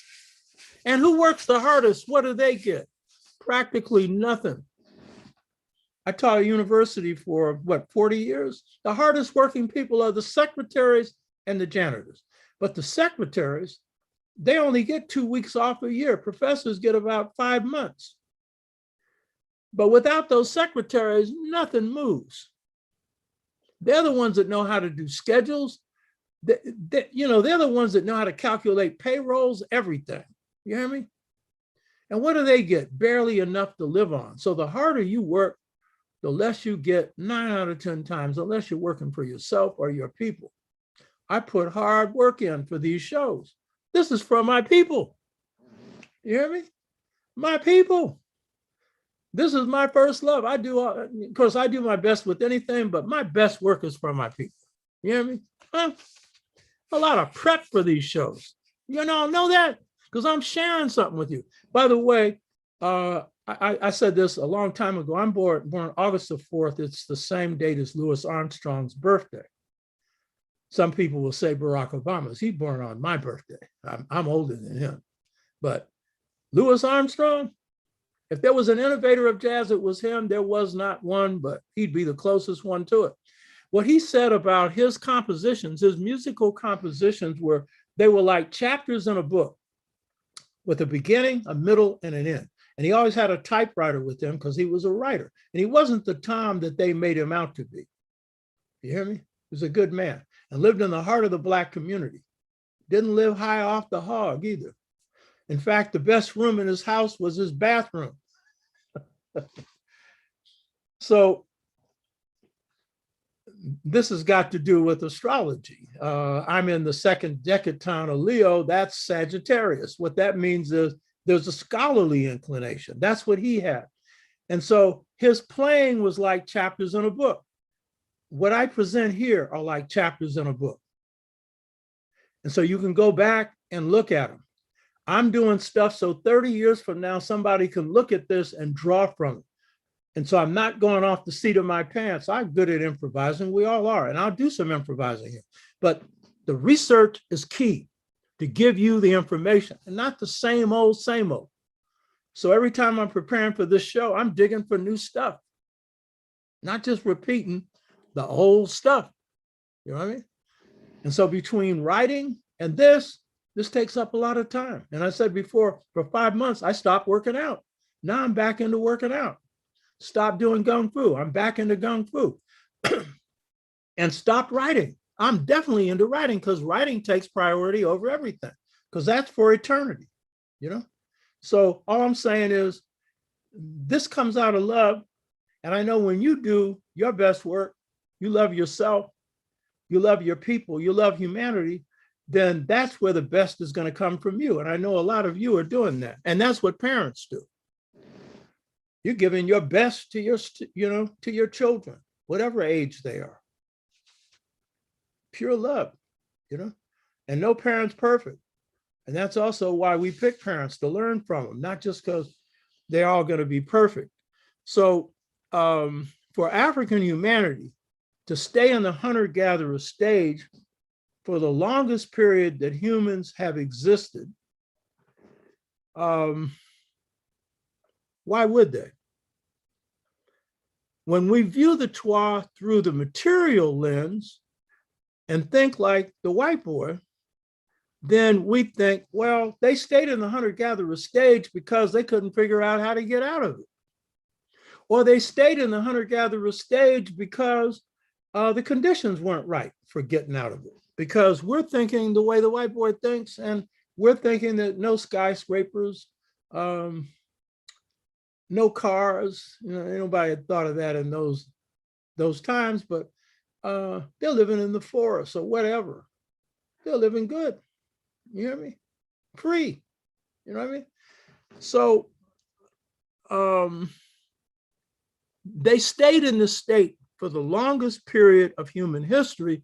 And so therefore the patterns they developed during this time are passed on subsequently to subsequent societies. For whatever reason, and I'm not going to plumb into why, the Twa decided to innovate agriculture at some point. Now, a lot of historians and a lot of people who are supposedly experts in this area want to assert that people made the decision to go the agricultural route in different parts of the world, you know, at different times. Different people decided to do this at different times, but then there's a cluster of time where agriculture evolved. So they're saying agriculture has multiple sources of origin, just as some races, in fact, most races, want to argue that there's a polygenetic theory for human origin, meaning human beings came from a lot of different places. That avoids saying they come from Black people. But mitochondrial DNA shows that there's one mitochondrial DNA lineage that all the rest of humanity comes from, and it happens to come from Africa. And the fact is that after examining agriculture development in Africa, and then it spread to other parts of the world, what we find is there is one common source, and that source is Africa. And the same food crops that are innovated upon in Africa, when Africans migrate out, they carry them with them. So Africans originate agriculture, and it's African women who do. Because in the hunter-gatherer stage, they're the gatherers. They experiment with wild edible plants, and then over time they experiment and they come up with this. So African women coming out of this trilineal inheritance where men are hunters, women are gatherers, then what happens is they take that specialization and over a period of time, they work it into agriculture while other Africans remain hunter-gatherers. Now, over 100,000 years, the climate was the same over most of the world, and it was conducive to agriculture. Yet, for most of that time, hunter-gatherers did not innovate agriculture, and they could have, but they didn't. And the origin of hunter-gatherers, mitochondrial DNA, goes back 144,000 years, 10,000 forward or backward. And then some historians estimate it longer based on averages. Some go as far as 300,000. During this period of Homo sapiens sapiens, you have this long period where people are satisfied with staying in the hunter-gatherer stage, in spite of the fact that conditions are conducive to growing food. And I would say the main reason is life's awful good.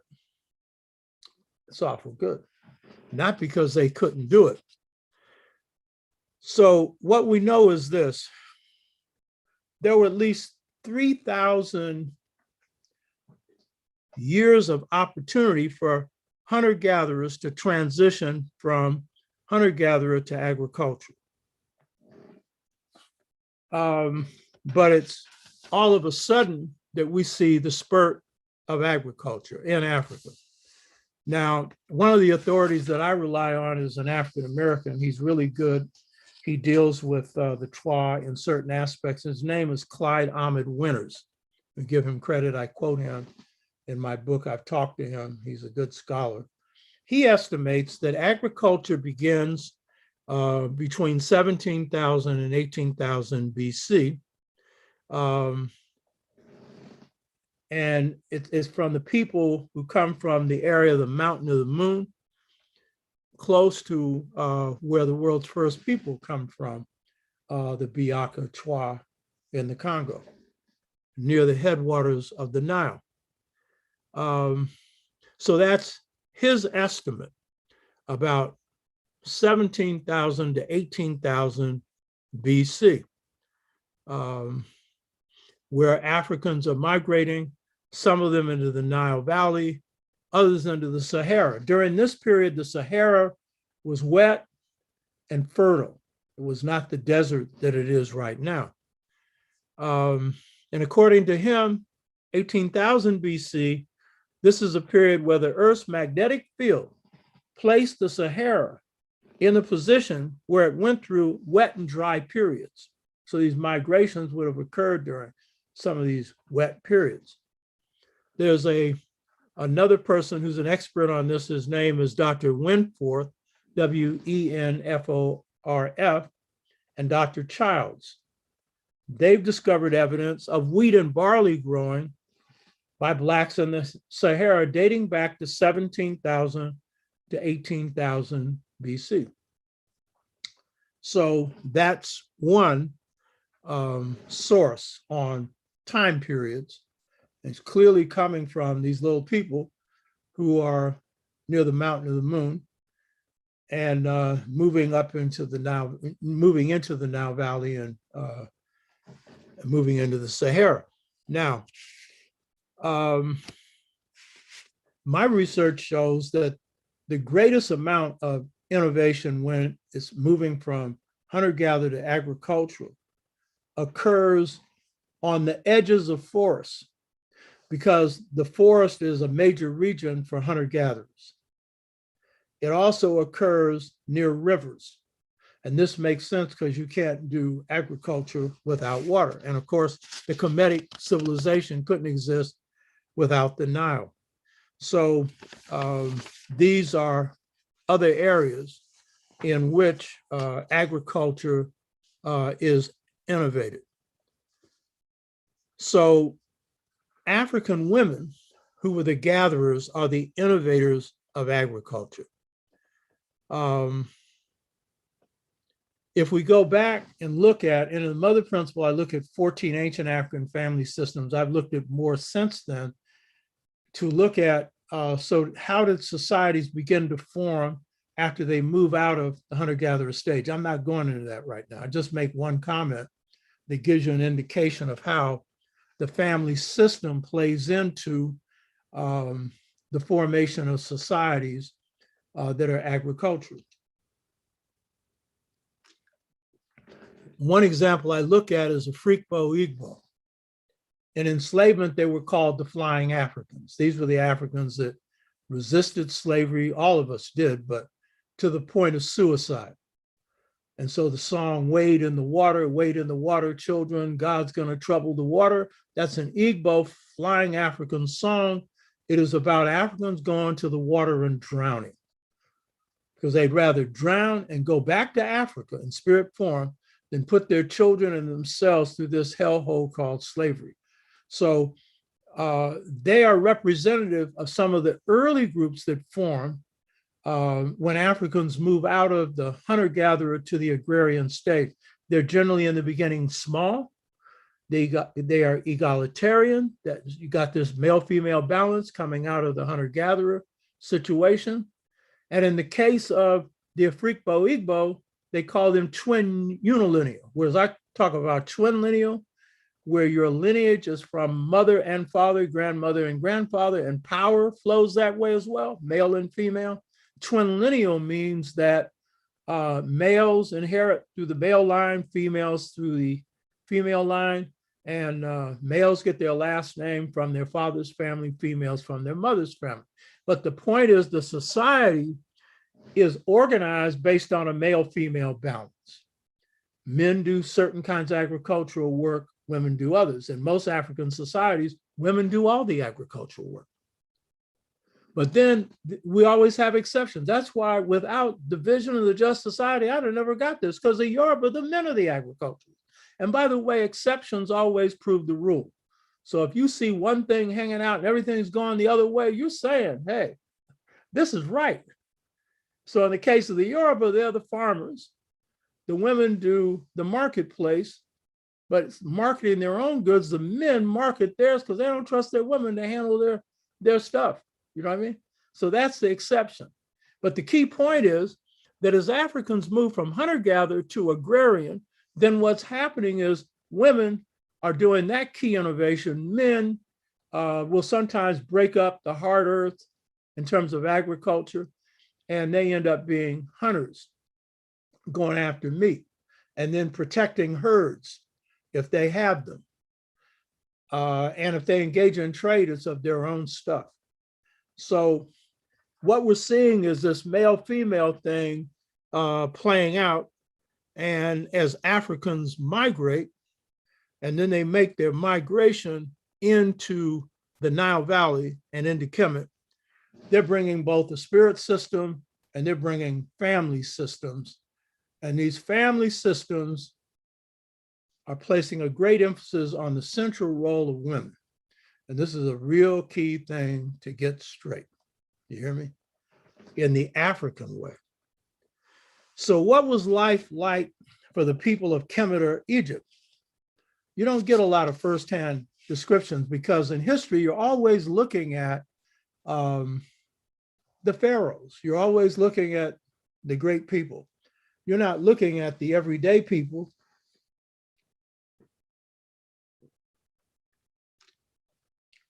who make the society move. So Herodotus, he's in there at the last period, you know, after the rule of blacks of Kemet, but Kemet is still black. So, you know, you're still getting the spice of life for everyday people. So what does he say about what he observes? This is what he observes. Quote, women attend the markets and trade. So because agriculture is in their hands, therefore, they're in charge of the markets. That means the economy. Because Kemet, as was true of ancient Africa, their economies were agricultural. That means they wield some real heavy power. You get that? Hey, brothers, note that. Men, what did they do? One of the things is he said, quote, men sit at home at the loom making clothes. They make clothes. Now in Africa, men and women make clothes, but in Kemet, it was the men who did that. And of course, men tended cattle and men made it part of the army when they had to go to war. Most of the time, Kemet wasn't engaged in war. Now here's the key point, and this is going back to twinlineal, and I'll explain this one in a minute. It said, he says, quote, sons need not support their parents unless they choose. You know, they get older or whatever. But daughters must support their parents whether they choose or not. Now, this is important. What this is telling you is this is a twinlineal society. There's balance here, but it is matrifocal. Child's last name comes from their mother. The pharaoh's right to rule came through the line of the royal wife. In Kemet, it happened to be the pharaoh's sister. That starts with a C.O.R.E or Osiris in pre-dynastic Kemet. His wife, Set, was his sister. That's royal incest. That ain't no good, you know. But that was their way of passing on royalty. By the way, most historians haven't analyzed this one because it was matrifocal, last name coming from the female. In African societies, those societies where you're named after your mother's family, it's the mother's eldest brother that's in charge of the family. He has more say-so than the husband or the father. And so in the case of the Pharaonic system, the source of royalty, the royal wife, because you can't say queen, because they didn't have this queen status in Kemet. I'll go into a minute what they had. For the man to be pharaoh, his right comes through his sister. So what's happening is, and usually he's the sister's eldest brother. And so what he's doing here is using this male-female thing in the way it works under matrifocal societies where the last name comes from the female, where inheritance comes through the line of the male, and where the woman's eldest brother is in charge of the family, that is being used to give him right to royal rule because his rulership is coming through his sister. He's the eldest brother. Married, he's in charge of the family. Otherwise, her eldest brother would be. So that's also a use for it for power. Most historians just talk about it as the way to preserve rulership through a family. There are other ways to do that other than royal incest. But the key point is it's the interplay of males and females and masculine and feminine that is at the core also of Kemetic society. I should also point out Herodotus observed the courtesy of the Kemites. And here he was observing male behavior. So anytime a male saw another male, he would bow. Anytime males were in a group meeting or whatever, an elder comes in, they all stand up. Politeness governed their behavior. It was a civil society. And by the way, in enslavement, we know life expectancies were short. With many, 50 years of age was average. But enslaved narratives, I pointed this out before, enslaved Africans said, we lived a long time then. Read slave narratives, 126 years of age, 125 years of age. Why? Because they brought dietary practices from Africa. And also the diet that they sustained in slavery could be conducive for longevity if you had enough nutrition in it, which was hard to get. So you had to go and, liberate some things that the old slave master had. But the key point is in Kemet, the longest living Kemites were the ones that had a cleansing system, for cleansing their system out. A lot of you all, that's castor oil. My mother had us on castor oil for 18 years. My brother reminded me of it. And so every morning I take me some castor oil. You know what I mean? But the key point is not all slaves came out with diabetes and high blood pressure and heart. They were under stress, but spirit-based people, but also they had their own ways of curing things. And when they brought doctors in to give them medicine, because they would bring them in because they treated them like a horse or a mule. The horse and mule gets sick, you bring in that veterinarian. So in this case, they bring in a doctor. And all over the African world, the Caribbean, South America, same thing. They get this medicine, say thank you, and when they leave, throw it out the window. And then go to that diviner. And I'm not saying don't take any medicine now, but what I'm saying is that the stuff that comes out of nature, that's the real good stuff. And Africans, the diviners were the leaders on the plantation, and some of them were healers. And of course, we learned stuff from Native Americans. And you should go back into your family tree if you haven't already done it and check out medicinal practices. And those that seem to make sense, use them. You know what I mean? John Henry Clark went blind because he had glaucoma, but had he just got a medical checkup, he could have put drops in his eyes and he wouldn't have gone blind. You know what I mean? Tend to your health. Africans did that, and quit talking about, yeah, you're under stress and pressure. Yeah, you're under stress and pressure. And a good way to relieve it is to do a lot of things. One, commune with that spirit within you, exercise, do something that's bigger than yourself, you know, draw from that love that's around you, do the things you love doing as opposed to the misery you might have to. There's a lot of things you can do. And I know a lot of people here in good health, but you can always make your health better. Tend to it. The Kemites are really good at understanding this and doing it. And African people in general are, at least were. Now, Kemetic women in pre-dynastic Kemet played the most powerful role in governance that they played in any part of Kemetic society. While it's true in dynastic Kemet, you had some women who were pharaohs. And Hatshepsut is the best known, a great pharaoh, and created one of the greatest mortuary structures, most beautiful in the history of Kemet, and ruled wisely. You had a few, but this was not structured into the system. But as I note in the integration trap, African women played a very key role in pre-dynastic Kemetic governance. And this again is the twin lineal thing, because just as Herodotus is showing you how women control the marketplace, they were the ones selling goods, they ran the agricultural economy, and so they're the powerhouse. So that was used in pre-dynastic Kemet as a basis for them seeing, I'm sure that they had to move for this, that they played an integral role in governing the country. And this, again, this twin lineal thing, because in Africa, it plays out at government levels in different ways.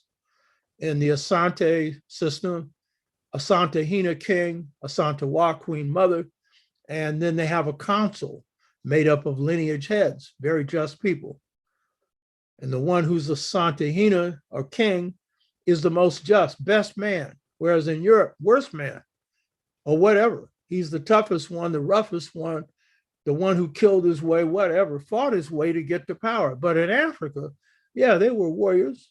If they were Asante, they were brave. They didn't turn their back on their people at war, but they never cursed. They never abused anyone. They were just people. They were the best people, you know, elected to that. And in the Asante system, nominated by the Queen Mother, not his mother. She gets 3 nominations. So it's a male-female thing going on there. That's the application of twin lineal to government level.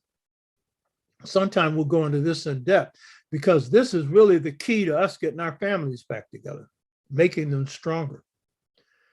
So in the case of pre-dynastic Kemet, the role that African women played grew out of their agricultural role in society, and it put them in a position of political representation in the pharaoh's court.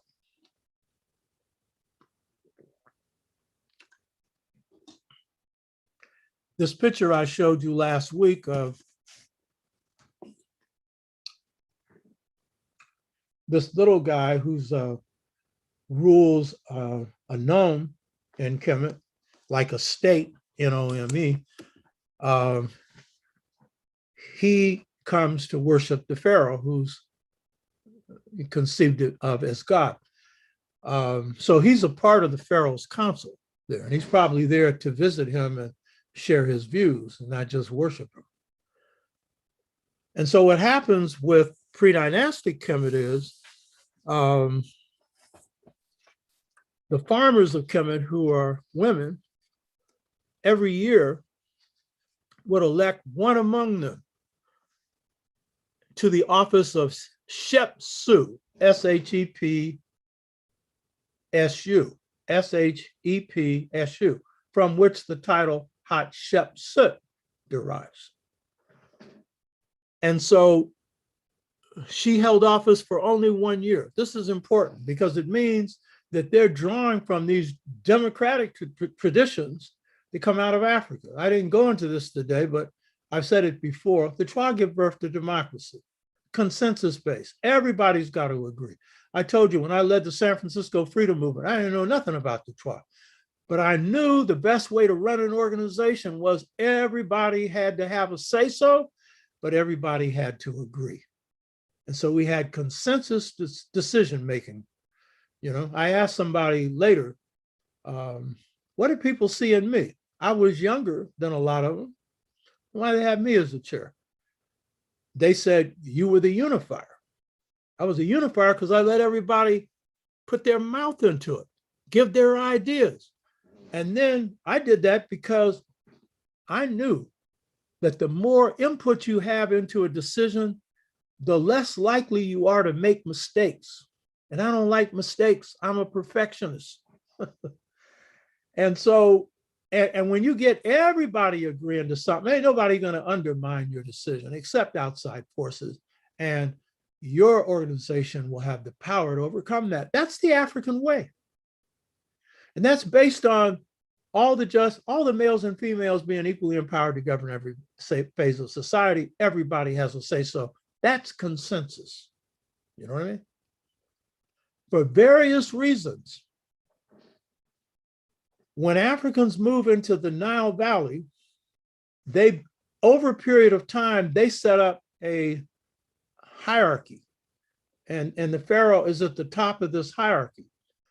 And I think because of the indication that we saw last week, where we saw that the pre-dynastic Kemites, the Anu, the great ones, had established cities in the north and in the south.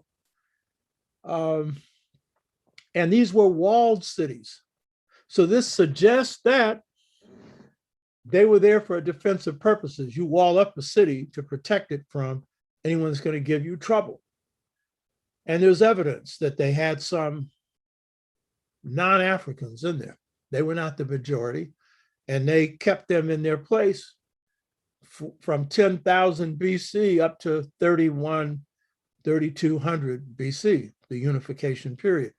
But this period that, you know, pre-dynastic people ruled had to have been pretty unified period. The picture I showed you of a Czar last week, he was wearing the crown of Upper and Lower Egypt with ram's horns on the side. Those horns were not worn by dynastic Kemites, but the crown itself resembled that of dynastic Kemites because they're patterning themselves after the pre-dynastic Pharaonic system. But the key thing is the crown represented North and South, Upper and Lower Egypt, or Kemet. So there was some period where they were unified. But the key point is Nile Valley conditions led them for various reasons, including one would also be size of their population, to create a more stratified system. So what you see with the election of a Shepsu, for example, for 1 year, her role is to give the views of the women who ran the economy of Kemet to the Pharaoh and his court. And all over Africa, you have these systems, by the way. And in traditional systems, African governance system, market women are built into the governance of the society in different ways. And kings or after independence, political leaders ignore what the market women say at their peril. C.O.R.E ran a heavy hand in Guinea. One time where he really would bend is when those market women would do things that would bring shame on you unless you listened and took some action. So the fact that this Shepsu serves only 1 year means you've got a rotation, and these women want their say-so. And so they're going to have different women coming in at different times, but they're going to be representing the view of the people. So this is a twin lineal thing being carried out at that level. The Kemites had no idea of state. State in the Western sense means the institution of force and violence. It's the police, it's the army, it's all of this. The Kemites didn't have that understanding. There was a period where they had to have an army after they had been invaded. But basically, the state was not an institution of force and violence. Pharaoh was head of government because he was viewed as God. Now, again, Twa basis for this. When the Twa are doing this civilizing work in inner Africa, as the larger Africans come into being after these little ones, and they need to be civilized, one of the most important thing that I stated in the beginning was, of all the civilizing roles that the Twa played with the larger Africans, it was the role of being able to be an intercessor or a person who maintained contact with the spirit world. That was key.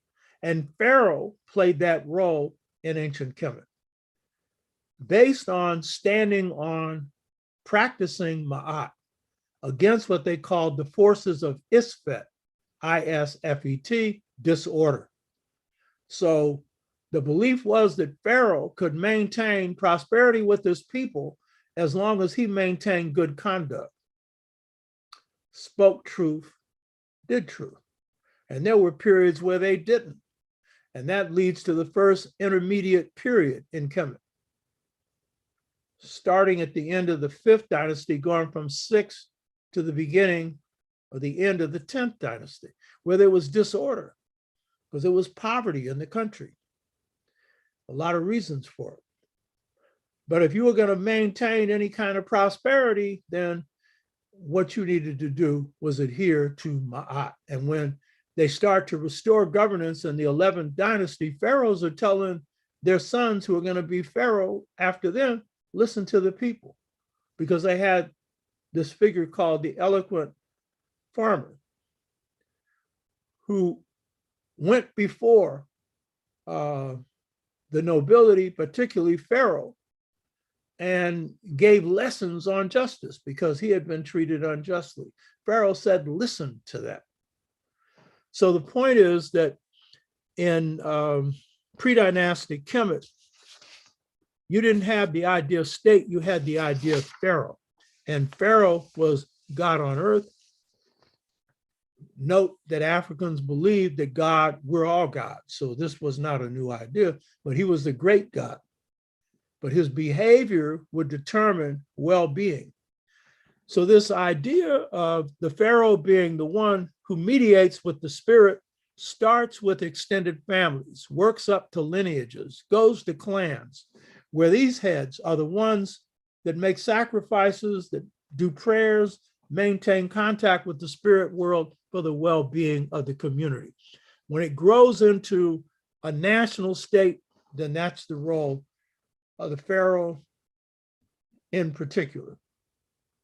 And so that grows out of, again, the Twa legacy, because his role in terming well-being for the people by doing well, that is, treating the people justly, is the key to prosperity for the people. So practicing Ma'at is the key. So I want to conclude by saying that pre-dynastic Kemet gives us a lot of insight into not only our greatness and what we've achieved, but what we can draw from that to strengthen us today. And I want to conclude on this point of the African-American family and the African family globally. I've talked before about how the African family in America has been weakened by external forces, deindustrialization, drugs, breaking up Black communities. You just looked at Greenwood and how it was bombed and destroyed. And a lot of all Black communities faced the same kind of attack. And in the case of Greenwood, it was rebuilt, and then they ran a freeway through it. And just as dropping bombs from the air to do in a prosperous Black community was one way they did it, the hardest way to fight it is redevelopment. When they come in to break up a community, that's the hardest one, because the most powerful economic forces gang up on you. And it's also a way to see that Blacks are not able to accumulate wealth and some level of economic power. So now we're in this state where our communities have been heavily hit: redevelopment, breaking them up, gentrification, drugs, a host of other things, generation gaps, confusion, death almost every day. Someone's getting shot, and someone's, not just one. You know what I mean? Some of it's stray bullets, some of it's just stray mess, you know? And so we've got to rebuild under these circumstances that we didn't create. And by the way, our communities were invaded like this as payback by the system. The system wanted to see that there would not be coherent Black communities that could resist again. The problem is they can't stop these coherent Black communities because of the nature of how race works. Blacks move to the suburbs, whites move out, you got a Black community.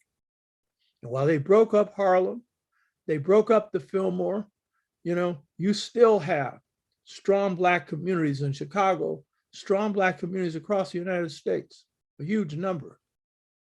So we have to do rebuilding in that context, and it's family that's real key. Family that's real key. Sisters are holding up families now. They're being mothers and fathers, and they're doing the best they can under difficult circumstances. And now you got generational situation where very few young girls or young boys have seen fathers or been raised by them. A circumstance that's a post-1968 circumstance. So we've got to rebuild based on that. And so I'm suggesting this twin lineal model is key. And what's key to understand is Black males ain't going nowhere without Black females. Black females ain't going nowhere without Black males. And the proof of the pie is in the pudding. 86% of Black males marry Black females, something like 94% of Black females marry Black males. The problem isn't that we don't marry each other. The problem is because of the economic conditions facing our youth, they're not making enough to support a family, and a lot of our older people as well. And this raising the minimum wage to $15 an hour, the sister I was referring to at the market was saying she's gonna make her money on the lottery. She's making the point, $15 an hour ain't no money. She's right. That's about $30,000 a year. Don't talk about taxes and everything else. That can barely pay for an apartment in the Bay Area or at either extremes of the United States. So the cooperation of male and female in family reorganization is crucial, and we need models. And I've mentioned this briefly before, Dr. Wade Nobles and Dr. Lawford Goddard and others on their team have done some good research on Black families in the United States. And one of the key things that their research shows that what distinguishes the Black family from the white family, there are many things. The extended family community, that has really been the source of the strength of the Black family. Now that's weakened due to drugs. But one of the things they identified was in Black families, the clarity of roles, that is what it means to be a man and what it means to be a woman. This is real key. But at the same time, the flexibility of how we perform roles in the family. And that again comes from this male, female, masculine, feminine thing. A lot of Black families, the men's the best cook, and in others, the woman is. And in the worst case, neither one. They're eating at McDonald's. Sure case of diabetes, heart attacks. As I said before, I use McDonald's for only one thing, the restroom. And now they got a lock on it. Totally useless. So this model is really key for us getting our act together. And this model is also the basis for us, the family model, for us building up and strengthening an economy in the Black community and mounting campaigns in the Black community to see that our youth can get jobs. See, a lot of people think that is not a worthwhile thing. Malcolm called this begging my behind. You know what I mean? Most Blacks are working for government. That's where they get their jobs from. And then the second source is business, single person owned, 90% of Black businesses. And by the way, the only people that support Black businesses are Black people. Even though more could, that's the only support they have consistently. So the thing is, we have rebuilding work to do. And this trilineal family model is crucial in it. Crucial also in it is spirit and the role of spirit and the role of good character. I started this off with the Twa talking about their greatest legacy is good character. And that is a common feature among our people. But we have some that have gone off track. Character, they may be characters, good's another question. And that's the external forces that have hit us. So we've got a lot of work. And so I hope what people use from this is apply it in your life, apply it with your children, apply it with whoever you're close to, apply it with your friends, but apply it to your community. And I hope that people who watch this show are engaged in something in their community to make life better for your people, because that's where this application really is. So I want to say, Hotep, I hope you got something out of it. And I'll go to these comments. I hope people have some questions or comments in here. Robin Hughes, who's a strong supporter and doesn't live too far from me either. I sent her a book or two. She says, yes, African world and Kemetic history for me too. James Burris said, take time, brother. Deborah June, loving this series. And James Burris again, God is good, you better believe it. Young Dub, peace to you too. Robin Hughes, loving this Kemetic gem. And 11, peace and light, yes, true. James Burris, travel and education is limited. My mom says the loin tells the tale of the sheep. She's 60 plus. I wonder if she knows there is a saying, one day the lion and the sheep will sleep together and no one will be harmed in the morning. I wouldn't count on that one. That's a nice idea, but I sure wouldn't count on that one. Lions are to be allowed to sleep with lions, you know what I mean? And sheep with sheep.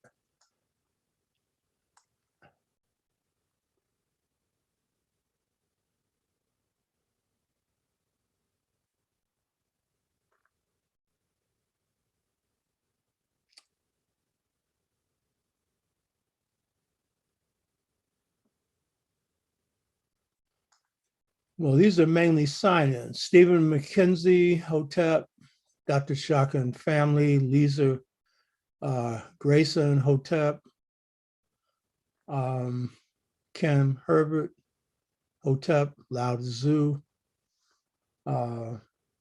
Desiree Grayson, Grand Rising Family, Cinnabar. That's my computer man telling people to share the link to this live stream to your social platforms. And then one brother, Coit Y3000, I just shared this lecture on my Kemetic page. But that's it. Okay. It looks like that's it, you know. So I've enjoyed this. I hope you got something out of it. Hotep.